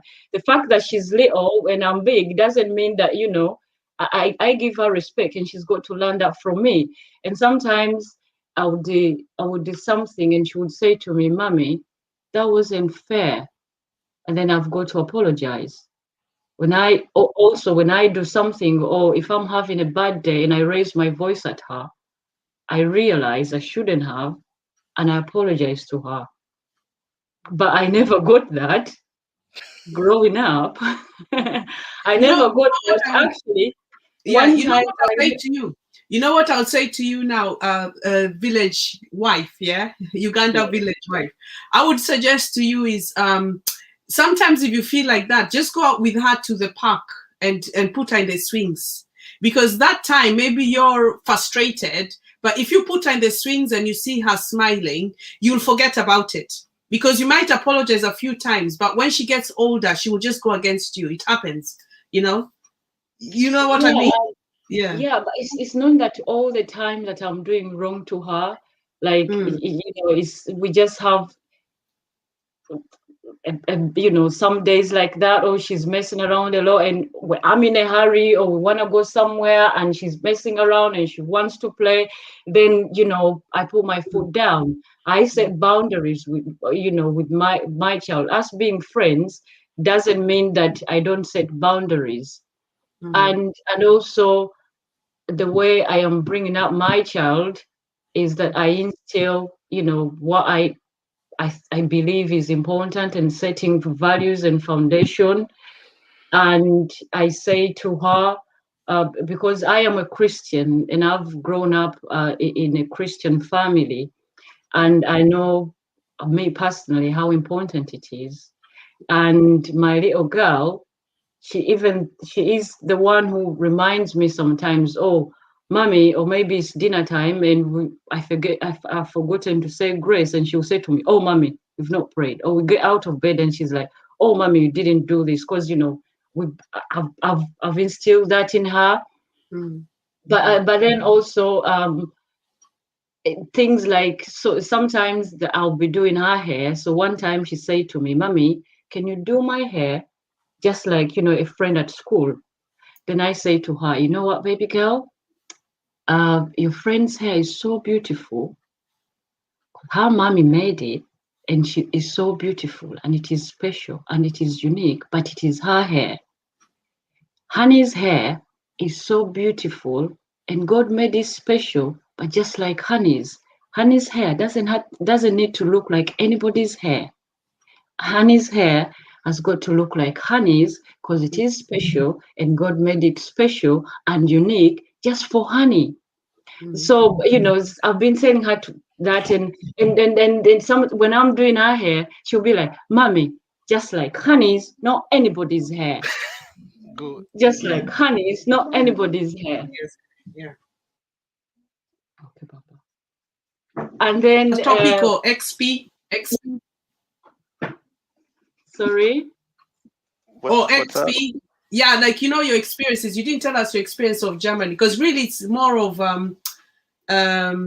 what do you call it? Like the experience living in Europe, or if you want to add another subject or change the subject, it's up to you guys. I don't know. It's up to you guys. EBM, you can control me. I'm just listening. Continue. I have no problem. I usually talk too much. So. Yeah, all right. Let's talk about now, guys, as we've talked about a bit of that. Yeah, what about now? Okay, so let's talk about now, like what you're going through, like COVID. How do you feel? Because also the Tanzanian president passed away. Sorry, XP, just for a minute, but we'll come to you. Like now, how did you feel? Because like today the funeral was there. I was a bit upset again. The Tanzanian president, the late Magufuli. I was feeling a bit upset about it. How did you feel about it? The funeral is today. They are still they are just like paying the respect. The burial is tomorrow. Yeah, I know, but Yeah, how did you feel about his passing away? Yeah. I don't know specific to say. For me, like I studied political science, so I'm answering into political science mindset, but also the African politics, how it is. The better way was the transition of power. I was happy with that because the constitution was clear, indicating once the president dies, the vice president becomes the president. It used to be before the amendment. It used to be you have to do another election. So, and you remember we did the election in October last year. So if you have to do another election, that could be another trillions of Tanzanian shillings. So the better way, so the new president will come and will finish the remainder of the year, the term until 2025.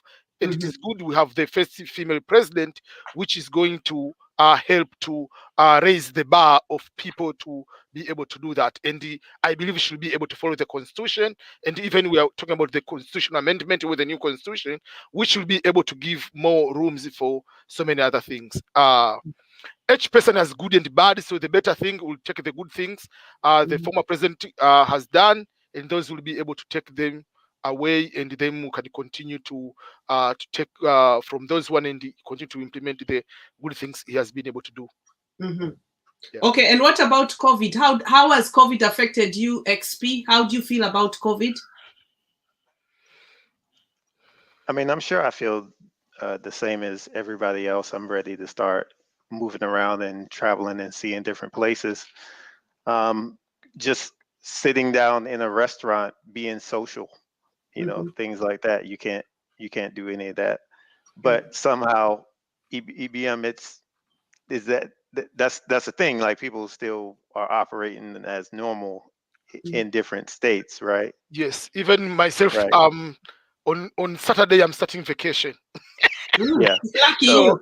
for next 10 days, because I had a flight ticket for the entire family to go to Tanzania, and then COVID came, so it cancelled, so we cannot be able to go. It was the first time we go the whole family together.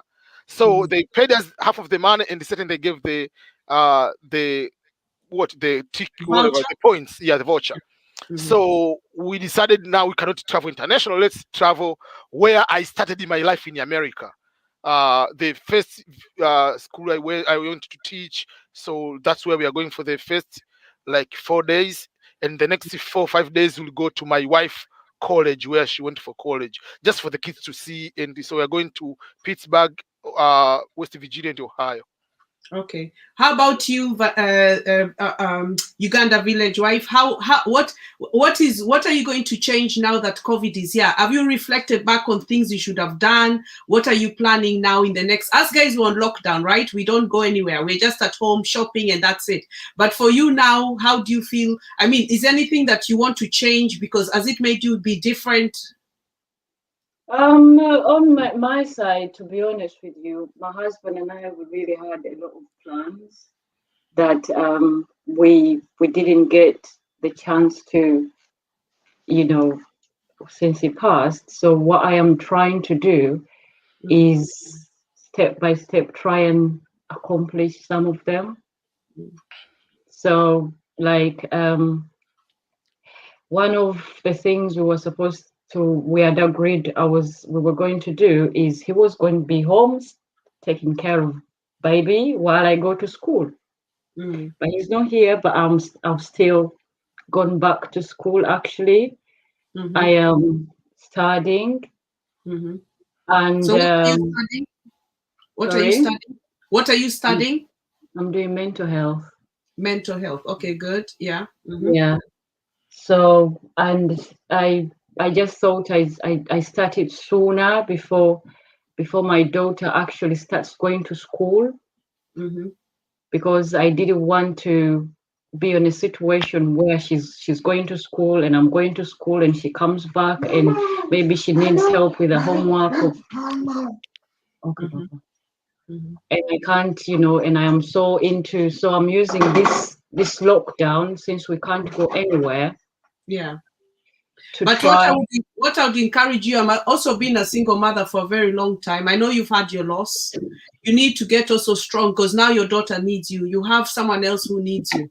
So it will be difficult, but everything in life is difficult. You're gonna eventually see the results if you put hard work into anything, because challenges, we go through a lot of challenges. Even you decide today I want to do this, tomorrow you wake up, something changes, but now it's how you deal with it as the change comes.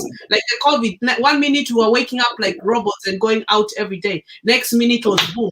So you see, so now we had to change to be in the house, you know, we had to change.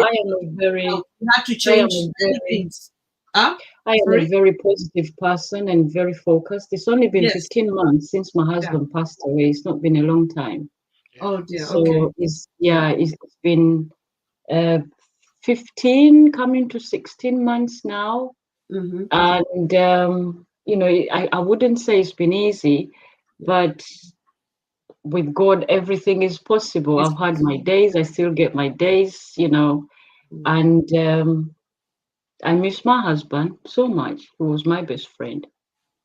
And I talking about it is kind of like made the situation kind of like normal for me.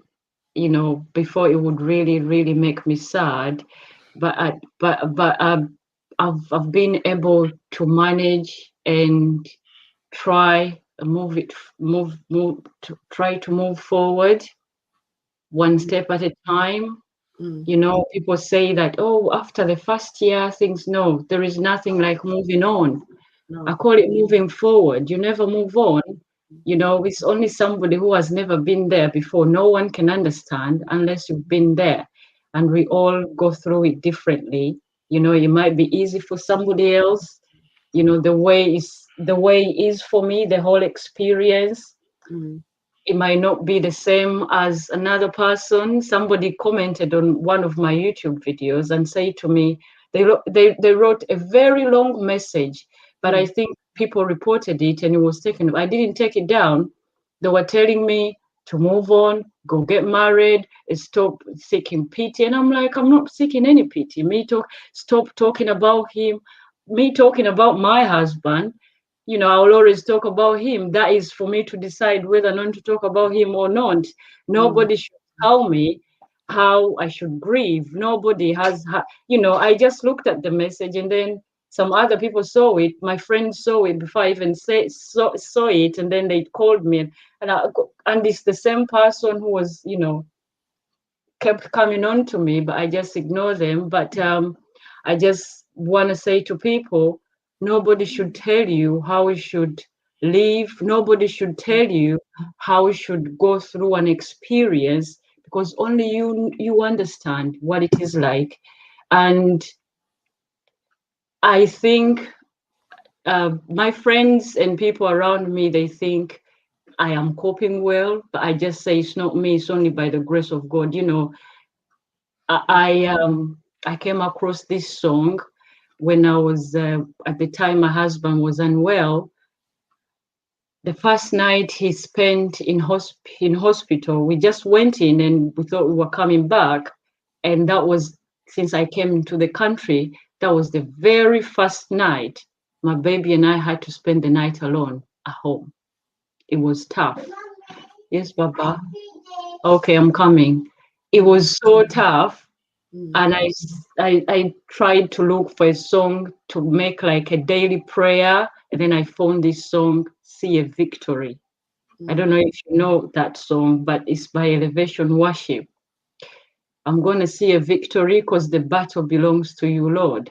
And we started, you know, that was my daily prayer, and I knew, you know, whatever has happened or whatever is happening, only God knows best. And I would remember when my husband would say to me, you'll be okay, babe. You'll be fine. So, you know, I am one person, like, I do things my way. Yeah. I do things for me and for the goodness of me and my baby. Is the priority. I don't need to impress society. I don't need to impress nobody. And you know, I know that I don't listen to Yeah, what but you see people that, say. yeah.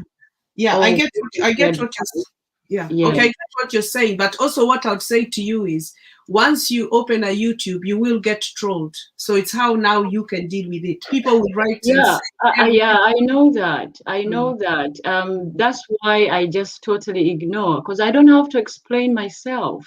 Yeah. You know, that's why I looked at that and I just looked at it. I left it there. I didn't even have to take it down, yet I could. But I think people reported it, you know, because it's the same person who came. But I, you know, I could see this coming. We all see things in a different way. We see things in a different perspective, you know. What I share, somebody might think it's okay or it's useful, and some other person would think it's rubbish. That's them. They're entitled to their opinion. I'm not saying that people are not entitled to their opinion. Obviously, not everything we do is perfect, and maybe sometimes not every way we handle situations is perfect. Different, yeah. People will come out and criticize, but it is also good to give constructive criticism and not just get somebody completely down. So me, I don't fight or whatever. I just, you know, Another way in you my should lane. remember, it's your channel, it's your space, and let them write, let them say. You know what I've also Exactly. learned? There's one girl had put her channel, and I made a little comment one time.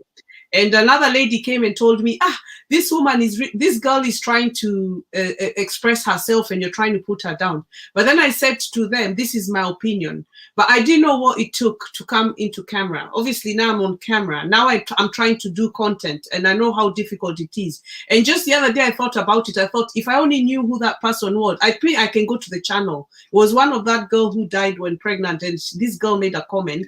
And I didn't make a bad comment. I just put a comment. But the lady explained to me that this lady has tried to just come on camera. Now I've done camera. Now I would not say much about people. The only things that wind me up are just normal things. When people do stuff in front of my eyes and they're lying, that gets me. I even want to type tata, but I always think twice. I say, you know what? Let me not even bother. This is you. Then I can just say, oh, EBM, if you did this, you know, why did you say this? You know, why are you doing this? I can say something like that to you now, but I wouldn't now start typing that fool this, because it takes a lot and it takes a lot of courage. But anyway, so XP, let's come to you. So what do you do now? What is your channel about? What do you do? You know, you're a young man. What is your ambitions? XP life. What are your ambitions? I don't want to spill all the beans. No, you can tell us a little bit so we get to know you now. Now, if I want to go on your channel after this, I'm going to subscribe. I want to know you now, innit? Maybe I'm into you. You don't know. Maybe I'm fancying you. I did, yeah. So the main thing, right, for the moment, right, my channel is mainly focused on culture and travel. So different aspects of culture. I'm doing surface level stuff now, but eventually I'll get deeper into things like how time is different in different cultures. So we have different foods. Do you try like different foods of the culture as well? Okay. Yeah, I do, but I mean, within reason, because there's still some things that I just won't eat for health reasons. But I'm all about trying different foods, and I think me and Liz, I can't remember what video, or if we were just talking about it in one of the comments where Liz was talking about eating grasshoppers in Uganda. Yeah. Is that a thing? Yeah. Remember, we used to cut out the legs. Right. So I was telling her, like, oh yeah, I haven't eaten a grasshopper, but I've eaten a cricket before, which is kind of the same, but you know, same thing. You take off the back legs. Yeah. And she was asking me how it was, and I was like, I don't know how it tastes. I just bit down just enough to hear the initial crunch. Butter. No, it tastes like butter. Yeah. I didn't want nothing leaking out. I heard a crunch. I didn't bite down anymore. I just drank water and took it like a pill after that. So It was for a survival class, though. It was Yeah. for. And so, what is the best food you've eaten so far in different cultures, apart from the normal burger and chips? What authentic food have you eaten that you've really loved? Authentic, you know? Yeah. Okay, so I'll say I'll start with Germany. So I'm not super crazy about the food in Germany. I'm not saying that the food is not good, but with the different foods I've tasted in other places, I'm not putting German food in my top 5 or probably even my top 10. Um, I do love different Asian foods. So I love Korean food. I love Japanese food. I love Indian food. I absolutely love Vietnamese food, Thai food, Filipino food. I haven't had any authentic Chinese food because I don't know what to trust outside of China, and I've never been to China. The bats, in it. Come on now, the bats, COVID. When I say I don't know what to trust, what I'm saying is Chinese food outside of China is going to be more different from Chinese food in China. it's more Americanized or whatever. It's not the really authentic. Or But I tailored think to the country that they're that's in. how it is everywhere. If it is like, sorry, if you're eating a Chinese dish in the UK, I believe it's not going to be tasting the same. Authentic. It's not going to have seasoning. Yeah, it's not going to be authentic. Yeah, it's not going to have any seasoning. It's going to taste bland. Yeah. But no. So, what has been my favorite food overall? That's tough because I want to say Italy. I want to say Italy. Because of the different seafood pastas that they have. Yeah. You know, and come on, XP, pastas is for men. Even EB, if I don't cook in pasta, you guys will make noise. You know, I cook my son pasta quite a lot, so you'd say that it's a filling food, nah? Yeah, that. But I also love my like noodle soups. So pho, ramen, things like that, and any kind of rice dish that has vegetable or some kind of meat curry. So I think that when I travel to different Western African countries where, from what I've seen, there's a lot of stews and rice. I think I'm gonna love that aspect of it. I absolutely love Ethiopian food. Like I could, it doesn't matter what they put on I think injera. I think that I don't think it don't matter what they put on it. You know, I'll wipe it out. But have you been to Africa? I wanted to ask you, have you been to Africa? Huh? Not yet. I was actually going to go to Sierra Leone for my birthday this year, but that ended up getting canceled. Yeah. So at the end of the year, though, I am planning to go to Ghana, and then maybe I'm considering going to Uganda in the beginning of next year. Okay, you can get some tips. You can get some tips from EBM. He can tell you where to go, innit? Yes, I told him if you go to, for instance, Uganda, once you go to one country, it is easier to go to the around the other continents, the other ones. For instance, if you go to Ghana or Sierra Leone, just go to the neighbors. Just like you take extra day, 2 days, just because they are close by. You cross over. I do intend to go to Kenya as well, because in Germany, well, all throughout Europe, there's a lot of African diasporans from the continent, and I try to connect with as many as I can, where it's a genuine connection. And it's funny. Outside of the 2 American friends that I have here, one has already left and the other one's getting ready to leave pretty soon. But outside of them, inside of Germany, the only people that I'm connected with is an older woman from Croatia and an older woman from Kenya. And when I say older, I just mean maybe mid-50s because they're older than me.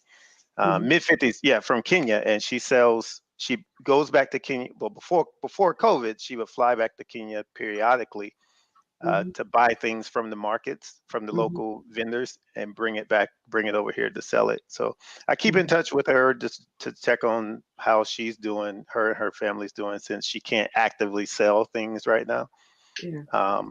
Yeah, have I you just try ever to make tried? contacts all over the world. Okay, have you ever tried with that Kenyan lady? Have you ever told her to cook for you the traditional, which is ugali, the white maize meal, ugali? No, because we never really had a chance. She lives 3 hours from where I am, and then once things start getting locked down, your movement was restricted. Yeah. And it's limited the amount of people that you can have from a different household in your house.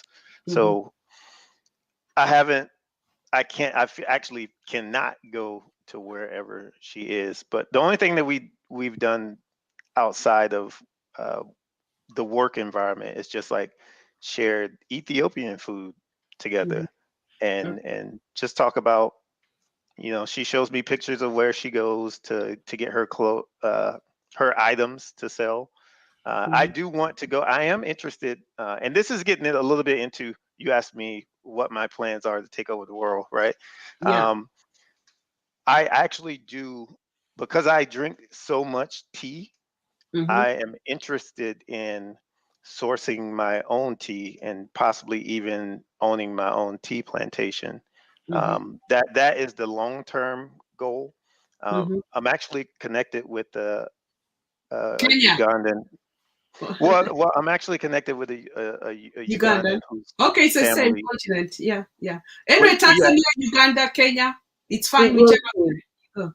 yeah, The three, we're known as East Africa, three of them. Tanzania, Kenya, right. or Uganda. You can, one of those would be good for you. Yeah. Yeah, I'm actually, so with Uganda, I haven't made a decision yet because obviously if I want to sell the tea in the US, people actually care about seeing something, the little stamp on it that says certified organic. And I know that different countries have different standards, and the agricultural department in the US, but I think Uganda and Kenya and a couple other Eastern African countries have all been accepted. So if the agricultural department says, hey, this product is certified organic, then the European agriculture department and the American one actually says, yes, everything is good. But I don't know if that's the case for her plantation and the factory and everything. So I got a lot of research to do. That's why I'm planning a trip to actually go out there to see things To see for for myself. yourself. You must go and And see then, for yourself. Yeah. and in the meantime, I'm just learning different teas, the process of making tea, how to market it and everything. I'm just like trying to build up my knowledge, but I do want to make my own tea since I love it so much. And it's something that it's the number 2. It's the second most drank beverage in the world, only following water. So Yeah. How about you, EBM? I mean, what's the best thing for you now so far, 2021? Positive vibes, 2021 or 2020, 2021, positive. You know me, I'm after. Yeah. I'm Okay. always, So, 2020 started very good. It went to the west. It came good. It went to the west. It was good. West. So it has been up and down. so it's So been. in a quick way, 2020 in January, usually like my job, I travel 5 times in a year to travel to Africa. So it was January 2nd, January 3rd, whatever. Already my trip, I went to Madagascar, Tanzania. Then I was in Kenya. So while we were in Kenya, that is when we started to hear about COVID, whatever, before we started coming back. So at that time, I've already have the ticket to process. I was moving my job. I'll be working from Tanzania. Like I asked like permission from like because I'm traveling a lot, so I'll be traveling from Tanzania to go to Kenya, Madagascar, Tanzania, and Rwanda from Tanzania. So it was good in that way.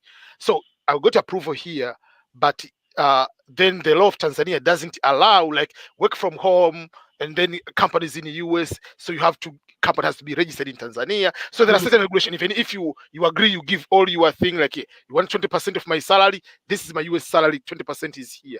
No. So there are certain things. So everything was already approved. The last point that didn't work through. So so the first thing, it will not happen. So by February, the decision was I will not move to Tanzania. And already I've already found someone to rent my house. Already everything I've already planned. So I have to change everything. Then from that moment, I got in March I did the interview, another job with the Peace Corps to be director of Peace Corps. And everything went through, get up to top secret clearance, everything. I was waiting just to be given the country to go to become a director. Yeah. And then with COVID, all volunteers were returning back. So the position is there, but after a year, the position was cancelled. So after 1 year of waiting, like you're waiting for the country, Peace Corps doesn't know when to go. So by this February was cancelled. So that was my goal, because I was starting thinking, because when I made the decision to go to live in Africa for 5 years, already I prepared my mindset, my family, everything. So that didn't happen. Then we said, okay, we'll go to even to stay for a month, 2 months. Then the COVID came. Then this job already also cancelled. But while all these things are happening, my goal overall, they are still aligning. My goal is to continue to work for 5 years. Then I need to retire. Yeah. And in order to retire, meaning I want to be a full-time YouTuber. Yes. Doing just YouTube. Yeah. That means I can travel everywhere and I can live wherever country I want to live in this world. So Well that is the done. goal. Yeah. So getting the job to go to as a Peace Corps was going to fast forward my position because it was going to give me twice the salary I'm getting. Yeah. And the house is paid for. It's just like a diplomat. Everything is paid for. So why should so my full salary more than 100,000 was just the full cash loaded. I can do anything I want. So retirement I can save in 2 years, but now I cannot. Yeah. So with the COVID, so I my plan was okay. So within these 5 years, I have to do various things. Number one, I have to grow my YouTube channel to 500,000 subscribers. That's the goal.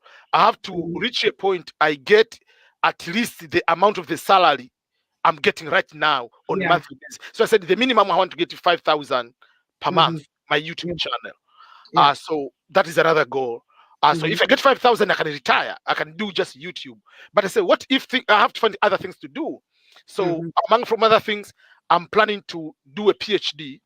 Yeah. Just in case, not because I didn't want to have PhD anymore. Because just as a backup, because my plan is working from home. I'll be doing YouTube and if possible, just doing just teaching online. Just teaching online for colleges. So that means my job will be full from home. That means I can say, okay, this 6 months I'm going to live in Tanzania. This 7 months I'm going to live in another country. I will not have a problem. I can do anything wherever I am in that way. So that's why from January this year, like I said, I took the YouTube in a very, very serious way. That means every single day I'm going live stream, and every single day I have to upload one video. So at least I have to upload 2 videos on this channel, and then I've opened the Swahili channel, which is a separate one, because I know in 5 years that will be another channel, will be bigger enough. With this one, I can be able to make 10,000 per month, 15,000 per month. So I'll have no problem. So that is the goal. And you have seen the results. For instance, like within the last 28 days, I've got over almost 3,000 subscribers. And the number of views is increasing. Everything is increasing because of the watch hours. So instead of saying, let me find another part, because now we work from home for the last year, and even this year we might work from home. So instead of just going to find another second job, like can help to increase the income, why can't I use YouTube as my second job, just investing? For this time I'm working from home, I can have all my lunch break. So now I work during the day for a few hours, and I work during the night on certain hours. So during the afternoon I can make videos too. So that is I'm modifying my life. So I'm using advantages of the COVID to prepare myself. in that way. So in the next 5 years, my goal is to go and to live in the rural village in America, have a home, have a big farm, have my animals, wherever I want to live, like in Africa, but in America. And then half of the year you live in another country, half you live here. You just do make your videos, whatever you do, there is no problem.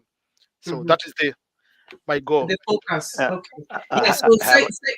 Get a house for every season. Even for me, actually, EBM, mine was all of you on. Mine is the same. I was watching people quite a lot. And then I kept thinking, look at that one. Why is that one saying that? Why is that one doing this? So I decided, you know what? I'm joining the stake. I want the slice of the cake, which means I want to everyone that's getting in YouTube, even me, I want to do the same. So I've been very fortunate. Mine grew because I went with Wadamaya like this live stream. So that helped me with quite a few subscribers. But now don't forget to tell people again my subscribing channel. Yeah. But my successful story is I've ended up buying land in Kenya right now. So I'll go build eventually. And I've had someone approach me, which I wanted to talk to you, EBM, as well, for diasporas. They're selling land, and this is legit people. This is not people who are, Wadamaya has done it as well, the golf course. I don't know, have you heard of the Thika Green golf course, the biggest now from Central Africa? Yeah, these people, they have approached me now as an ambassador. So what I wanted to do is, I was talking to Liz to ask you to put me on this platform as well, so that I can tell people how to acquire it and give them phone numbers. And you can pay 10% deposit. They help you go through the process of the bank, and then you pay them monthly, but at affordable fee for whatever you want, $200 to $300 or whatever where you are, or pounds if you've got if you have to spare. The thing is, you need to speak to them, and they can arrange for you if it's a 10-year payment back. And the thing is, you'll have your land, you buy the land, it's legit. But obviously with Africa or Kenya now, you've got to get your KRA number, which is a PIN number from the government. You apply online, they give you, so you can actually buy land. Even if you're not Kenyan, even if you're not Kenyan, you can actually do it, but they can do everything for you online. Everything is easy. So, and the other success was my son finished school and passed obviously O levels. Now he's in A levels. So I was very happy because of the stresses of trying to make these kids read and pass. And that's the other thing, like you, I wanted to stop working for people now and work for myself. So even me, I've started saying, let me get YouTube moving. I want to be more constant, like you do live. This is why I was looking today. What shall I do? Then I saw you guys online. Yeah. So I wanted to show you something on the screen. Yeah. Because the mistakes I did on my YouTube, I don't want people to do the same mistakes. Yeah, tell me. Yeah. For me, I was a blogger, not a YouTuber. So the YouTube thing was not me. I like to write and whatever. So I used to do blog, and I started my blog while it was 2007. When I was in second year of my college. So I was focusing about helping people to get a scholarship through blogs and all kind of things. So YouTube came later, and it was not a big thing at that time. Then 2007, 2009, Facebook came. So for me, I was more into blog. So I opened my YouTube channel in 2010.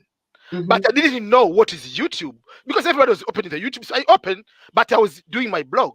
So I was making one video per year, just one video per year. So from 2010 to 2018, I had almost 8 videos, maybe. In 2018, I made like 3 more, 4 videos. 2019, I made like 2, 3, whatever, here and there. So until October 2019, I had less than 20 videos or 25 videos. That is the big mistake, because I didn't know about YouTube. So in October 15, 2019 is when I say, YouTube is a thing, right? Yeah. So I started watching some people say, okay, let me take this serious. So from that day, I made a plan. And even the day I made like those like 25 videos, like I made a few videos in 2018, I got like 10,000 subscribers. Like, so I started looking like, I looked at the videos I made in Swahili, video made in English. People are watching the videos in English. So I said, from that moment, I'm not making videos in Swahili.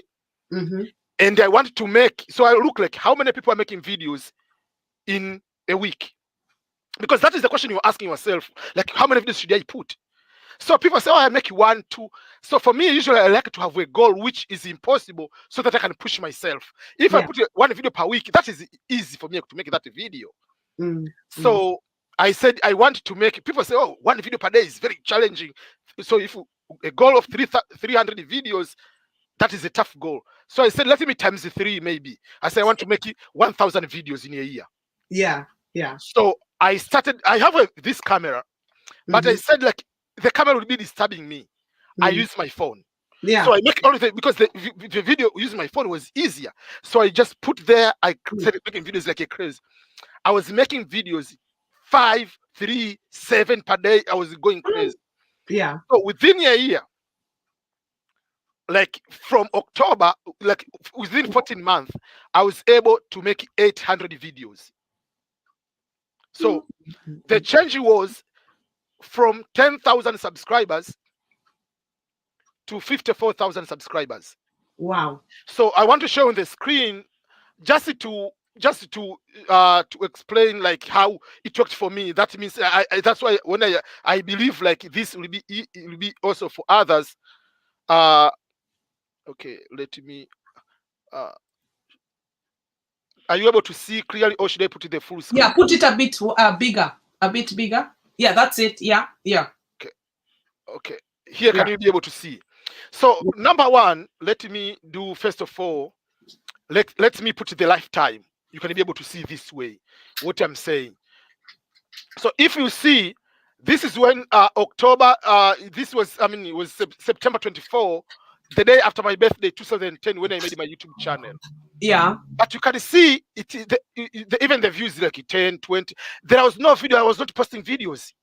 So I was posting like if you go, on the videos, I was posting 1 video and another video after 1 year, But I see until the videos I started posting, it was here. Most of the videos they are from around here, September, October. That's when I started. I put the Greek lottery video, and they started posting more videos from. So basically, from September, I put like a few Swahili videos, but from 2019 is when I started like seriously posting videos. So you can see here is when everything changed from October around around here. Everything is changed around this time. So that's number 1. So if I knew that up to this moment I could be in a very far away, so that is one of the mistakes I did. Yeah. Another thing is what I did. Let me show you. On the okay, I looked at the audience on the audience part. So even like if you see like even now, like you see here, I mean, like most of the audience, I just changing most of here. But nowadays they give this one. They tell you when the people in your channel are there. So I plan to put my videos around this particular time. Yeah. So that is something else I'm learning and I'm trying to do. But I think, just wait, with that one of where you're saying they're showing that, I think you only get it when you get monetized, because I don't have it. No, this is the audience part? Yes, it's not there until you get monetized. Yes. Okay, it might be okay. Yeah. But okay. Just a quick question. How many videos do you have uploaded, Miss Penn? Me? Oh, me. Yes. I have 20. Okay. Are they 20 or 25? I don't know. 20? So okay. I just started in January. I'll actually on XP I'll do. Let me in fact put you on my thing. Let me subscribe to you. But can you write to me so I can subscribe to you, because me, I'm so bad. Oh, I'll watch this again and get your names and I'll subscribe. I'm putting on the comment here. And you XP, how many videos have you got? I think I'm at 35 now. And how many subscribers have you got? 1,000 right there. Yeah. Okay. Yeah. And village lady, what have you got? Or wife, rather, sorry. Village lady. Wife. I have to call you lady now. I'm used to lady, but wife. Yeah. Right. Huh? Okay, so I think I've got about 30 something, but I started the channel in 2019. Ah, okay. So how many subscribers have you got? 440. Okay, okay. So Yes. the only reason I asked about the number of videos is because I can't really remember whether or not that the audience time frame was on there before or after monetization. Like, my mind is telling me it was there before, but it's No, probably it's after. I don't probably have it. wasn't there. Just wait. Let me check on I my. haven't checked it before. I want to check on my Swahili channel. My Swahili channel EBM, has, can you advertise again for new people to subscribe for me to get me more people, please? just Yeah. one. So Yeah, even for the Swahili. I mean, this is my new channel, which hasn't been monetized yet. You got so- two channels, EBM. Yeah, I started the new Swahili one. Yeah. Oh, So you see, even the audience is there on the Swahili channel. hmm. So it tells you where are they watching from, is the country, Mm. but also tells you the time most of the people are watching your videos. So I that don't helps- have that. I don't have that for sure. The one of people watching video, I don't have, but destinations and even the YouTube recommending, I see it. So mine is growing slowly, but I realize actually the tip is if you do the lives, this helps it because they start seeing that you're being serious, and it's like they do it now at traffic source and they make it now start coming more regular. Yes. Huh? So just to point something out, the channel that you're looking at now, and the previous channel, me and EBM's, the time when people are most on, we talk about different things, but it's exactly the same. But It's what the same. times are those? It's like the same range. Yeah, so but for what time are mine, those? Huh? scroll up for me, EBM. On this one. Oh, Right. Is this the Swahili one? Yeah. this is the English one. So That's the what English times one? are people Yes, usually this is the on? English one. So Oh, for okay. Yeah. Then it is slightly different. Then it is slightly the different. Swahili one is this is the Swahili one. Okay, it is slightly different because what I was thinking was that my viewers are mostly on in the afternoon and early evening, so 4 p.m. and things like that. That's what I thought. So Yeah, when I no, saw it is the when I saw same. Tanzania, No, go it's ahead. the same because for me this they put it in my local time of here.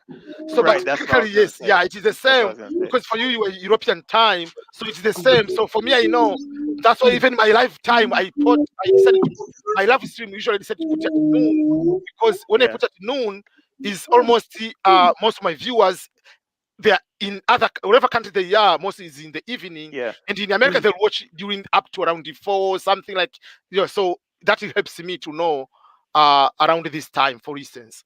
So that's what I would say for you, Pin, just in case. Yeah. Since you don't have that, Yeah. just anticipate like what time would people normally be finished with work, and what time would people normally be finished with dinner, putting the kids to bed, and things like that. Because I actually have 2 times where I see spikes in views for my channel during that after work thing, and then 10 p.m., 11 p.m. for Europe, and the majority of my viewers are in Europe. So is that based on local time zone? Right. It's based on the time that your channel is in. So if you put the location for your channel in UK, then the times that you see will be the Western European time. I don't know what the Europe calls. Yeah, but XP, can you also like write to me so that I can write to you, so that I can ask you an EBM, so that I can have direct contact, so that I can learn. I'm learning. Do you want my email? Just send it maybe the email then through email. Yes, if you do it now, the email I can write it now, because what happened for me is I'm learning it. I don't know computer, but I'm learning it slowly. So I've only discovered by myself, like everything, and it would be nice, like if like even like the StreamYard, I don't even know how to use it. Let me give the few of the or even the StreamYard how is helping me. Yeah. So I want to show you, for instance. Hang on, let me get a paper. For instance, from in the last 90 days,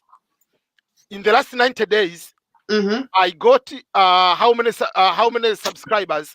6,000 subscribers in the 90 days.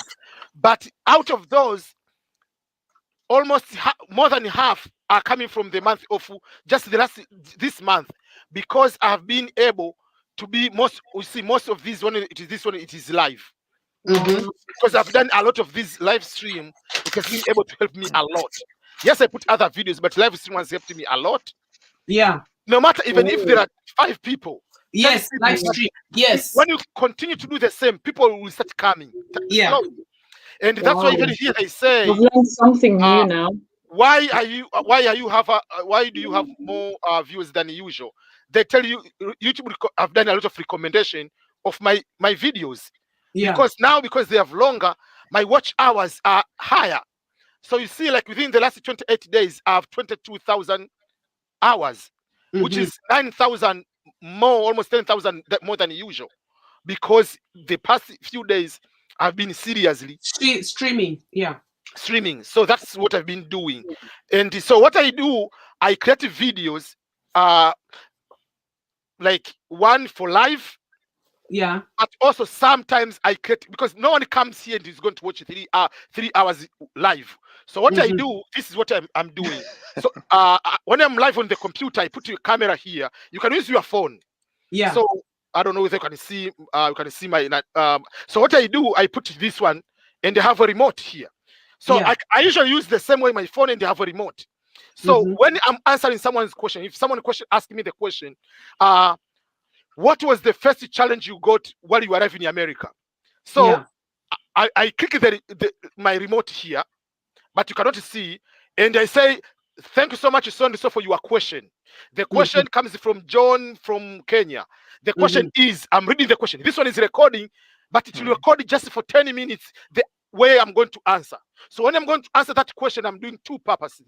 One, it will be to respond to John, but 2, to make one video of 10 minutes to respond to that particular person. Then, while this one is live, then I have shorter, because I don't want to have, I'm not good in editing, so I'm finding the best ways I can go to shorten my own video for high quality. So the other video, it will be like 10, 15 already. So in the same live, today I didn't do this one, but in the same live, I can have another 20 videos extra. And then, let me show you here on the content. You can see here, all these videos have been uploaded. 12 minutes, 5 minutes, 7. So this question, I have already uploaded them. They are part of the previous live. So when I do, I don't need to create another video, because someone is not going to watch 3 hours video. So next day, I'm going to open this one. I'm uploading there. I put the title, is going another video. So I'm creating more videos in this way too. So you see, like all these videos are already ready there. They're ready to go. So I'm not good in editing. So one of the trick, this is the background. Let me show you myself here. I'm giving example. Let's say you see the background, but here you cannot see clearly because of the lighting and whatever, because the laptop is old one. But this background is just a piece of paper. You see, it's a piece of paper. Is it? Yeah, on the Christmas time, I have this one. This was during the Christmas time. Wow. And they are selling just $15. Behind this one, there is the bookshelf. I thought that is real. I thought like that is your real. I thought it was in the back here, you know, in the. Oh, EBM, wow. can you give me your email while I write, please? I've already put email. I've already put the email in the comment. Yeah, so right. I'm looking at the comment. Yes, write it. Yeah. Already is written on the back here. Oh, if I want to change the background, I put this one. Oh yeah, I've seen it. Yeah. So, but this is what I'm doing. I'm just using this one, and I'm just going to put just this small pin. So I'm traveling on Saturday, but I'm going with this one, so I can make a video wherever in the hotel where I am. So that is something. One of the way you can be able to create. So instead of doing what you can say, instead of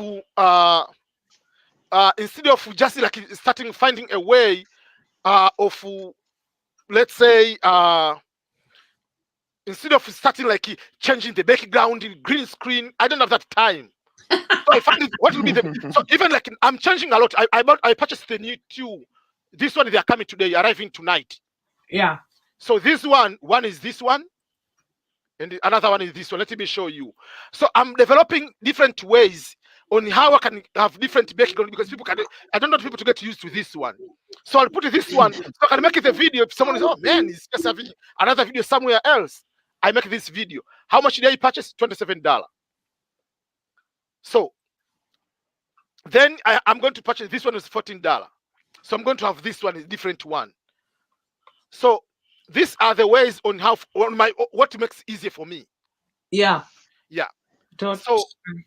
So that is something else. What I'm doing. That is clever. Yeah. So that's very creative. Yeah. So I don't want to make a very difficult life for myself. I want what will be the best way to do that, because I know I have weakness of editing. So my setting are different. Like, so I create a setting, the lighting in such a way I don't need to edit anything. So my videos I don't edit. Yeah, so those are the few things. So I purchased. So for instance, like I purchased like another thing. I decided to purchase like this one. I wanted to do like it will be, because I'm doing a lot of live now. So yeah. What I'm going to do, I purchased this one so that I can have very clear sound. So this one will be behind my computer, and the microphone will be in front. So for that particular case, when the audio comes, I want to have the very high quality audio. And then while I'm doing the same thing, because I came to realize that I can be using my video to create podcast. So in the podcast, I don't create another content for podcast. The good thing about podcast, you get paid, right? I mean, you get getting money. You are monetized from day one.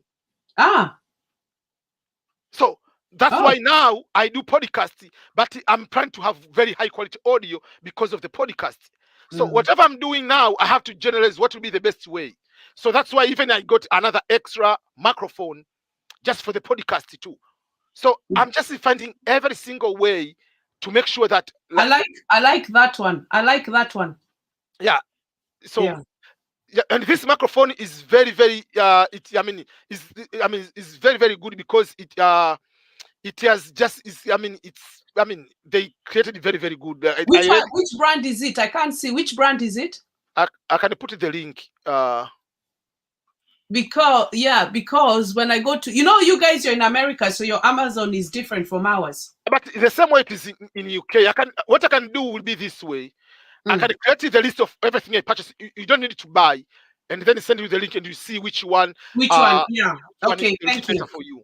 Thank you. But EBM, can you tell people please to get me to 1,000 subscribers? I'm on 681 now. Okay, let me post you first of all. And then XP, have you gone to also subscribe on my channel now? Okay, so come on, and Ugandan village wife. Me, I like to call you lady. You call another lady now. So Penny's your link is there to subscribe. Pen 254 Kenya. That's Kenya code, didn't it? Huh? I did already. The moment EBM posted the link. Okay. I did. Did. Thank you, guys. Thank you. I'll do yours as well. I hadn't subscribed to XP. This is the second time I'm seeing XP live now, but I didn't know that you were on YouTube until today. Okay. I didn't know. Yeah. I want to show a quick thing on podcast. Yeah. So this is the back end of the podcast. Yeah. The back end, it takes time, but the back end, you just go to just one step. EBM, thank you for sharing the tips, and XP as well. It's really good because you don't get many people. The other people, when they come on, they're just like, you need CPM, you need to get monetized if you want. And then when you watch them, there's nothing. But you guys are giving us the real details. Anybody listening, this is it. This is the real thing. We are continent, Africa, we are together, but us guys are in diaspora. If you want to start YouTube, just spread record. EMB is giving us our tips, guys. Do it. Subscribers who are watching us, do it now. I have definitely learned something today. So this one, when you go to your, let me put myself in the bigger screen. If you go to your app, I have so many apps. So you'll see the one with the purple one is called Anchor. Yeah. So the Anchor is this one. So Anchor is where you are going to is a free app. Once you create it, you can also be able to post your videos there. Your audios, because you can record directly with your microphone. but also you can be in a position to on your upload. You can take your video you created and upload it there, but it is going to squeeze the audio. Yeah. It takes because it's just audio. It takes the audio and the video is there. So the good thing is you can start getting. So for me, at annoying that way, so you can start getting monetized right away. So most of my episodes are here. The same live stream, like 2 hours, whatever. The same live stream, I post them here. So I don't use any energy. When I'm going to create a new episode, I can upload a video. I can go to upload a video, and that video is going to be squeeze the audio, and then it comes here. How do you spell it again? What is it? I'm just going on my phone. Anchor is up. Okay, thank you. Anchor. Okay. Yeah. Okay. Yeah, so, sorry, guys. I have to excuse myself right now. It's okay. Yeah. Yeah, because my boss lady here wants something. Okay, so that is the. So for instance, if you come, for instance, from here on the money part, already, even if you don't get money, right? I mean, the good thing you get the money right away. I mean, so up to now I have $1.24, but depends on and the CPM is good. If you get 1,000 views, is $15. Okay. Different from CPM of YouTube.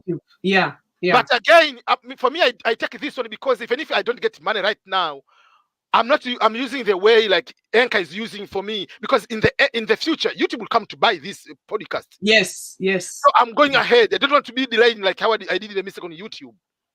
You know when I opened my channel 2012, but I never used it. I only put one video. That was it. You can be able to see when you post your videos here. They can be on Anchor, on the Breaker, on Google Podcast, on Apple Podcasts, on Overcast. So all these they're going to put for you for free. And again, when you if you upload your videos here, could they still be on YouTube as well? Could you share the same videos? Yes, because it's yours. But if you upload a video here, it's going to squeeze. It takes just the audio. The video will not be played here. So it's more like a podcast. Podcast. Okay. Yeah. So that means I need a mic. I need to buy a mic so that I'm able to just talk. And then what happens if they just leave it there and then people listen to it? Yeah. Yes. Yeah. So for instance, like if I put it, what is your website? So for me, I put in my YouTube website. So it's another way of advertising myself to bring someone to my YouTube. Okay. Okay. Lovely. Thank you. And what about you, XP? Are you using any? So yeah. Lovely. Thank you. Am I using any what? Like, are you listening to him? Because you need to listen to EBM so that you can also grow, because it's brilliant. You're the young ones, young youths. This is yours, isn't it? Huh? No, so I heard him talking about podcasts.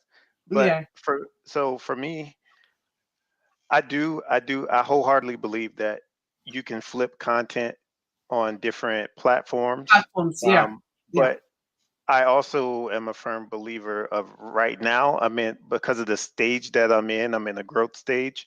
I need to focus on being great at YouTube and making videos and the system of creating a video, the process of creating a video. Because I actually edit, but I edit to acquire the skill.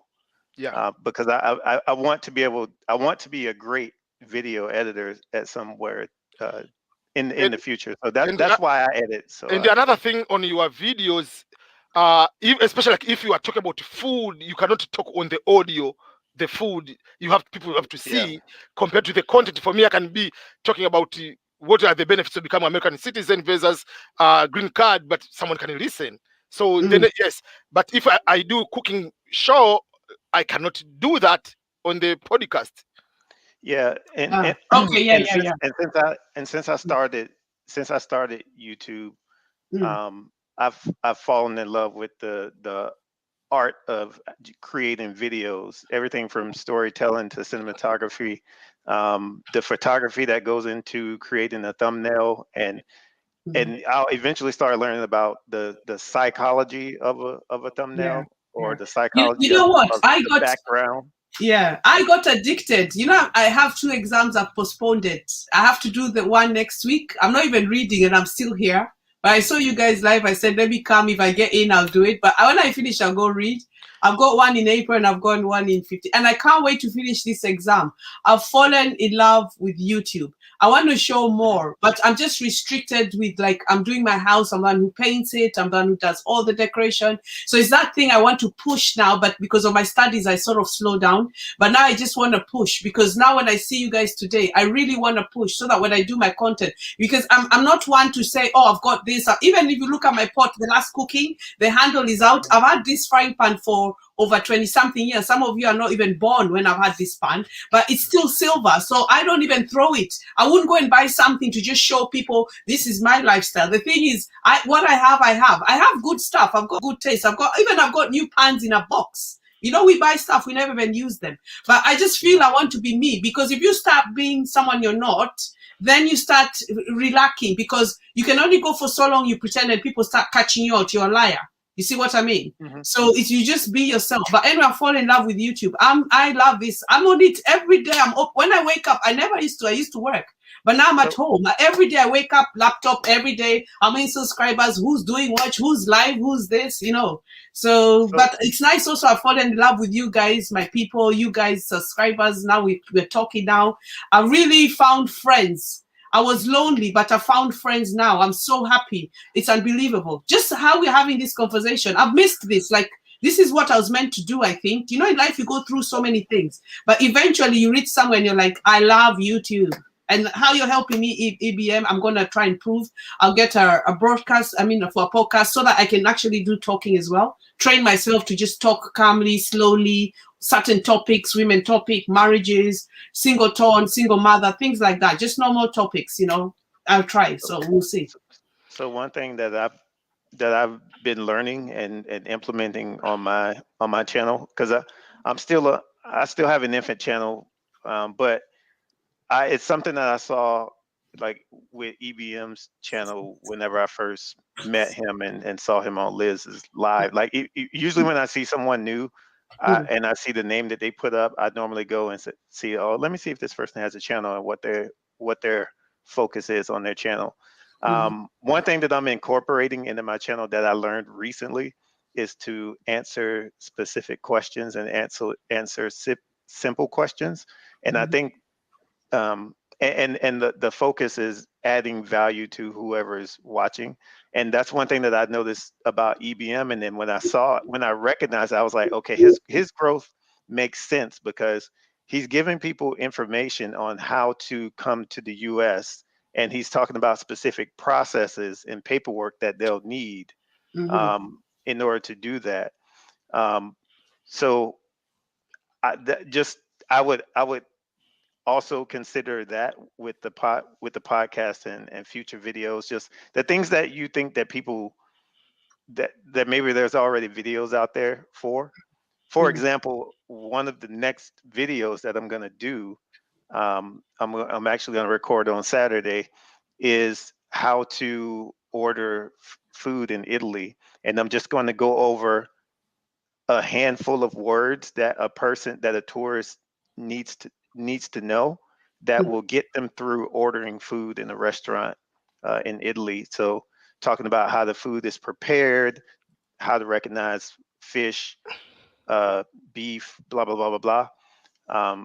And something a little more simpler that I'm also going to do is how to recycle plastic in Germany, how to do blah, blah, blah, because it sounds like those videos are very basic, but there are people who get millions of views over something like how to grill a steak, or and it's something very, very basic, but people actually search for stuff like that. So I would say experiment with mixing up content that you just want to do just because it makes you feel good, and content that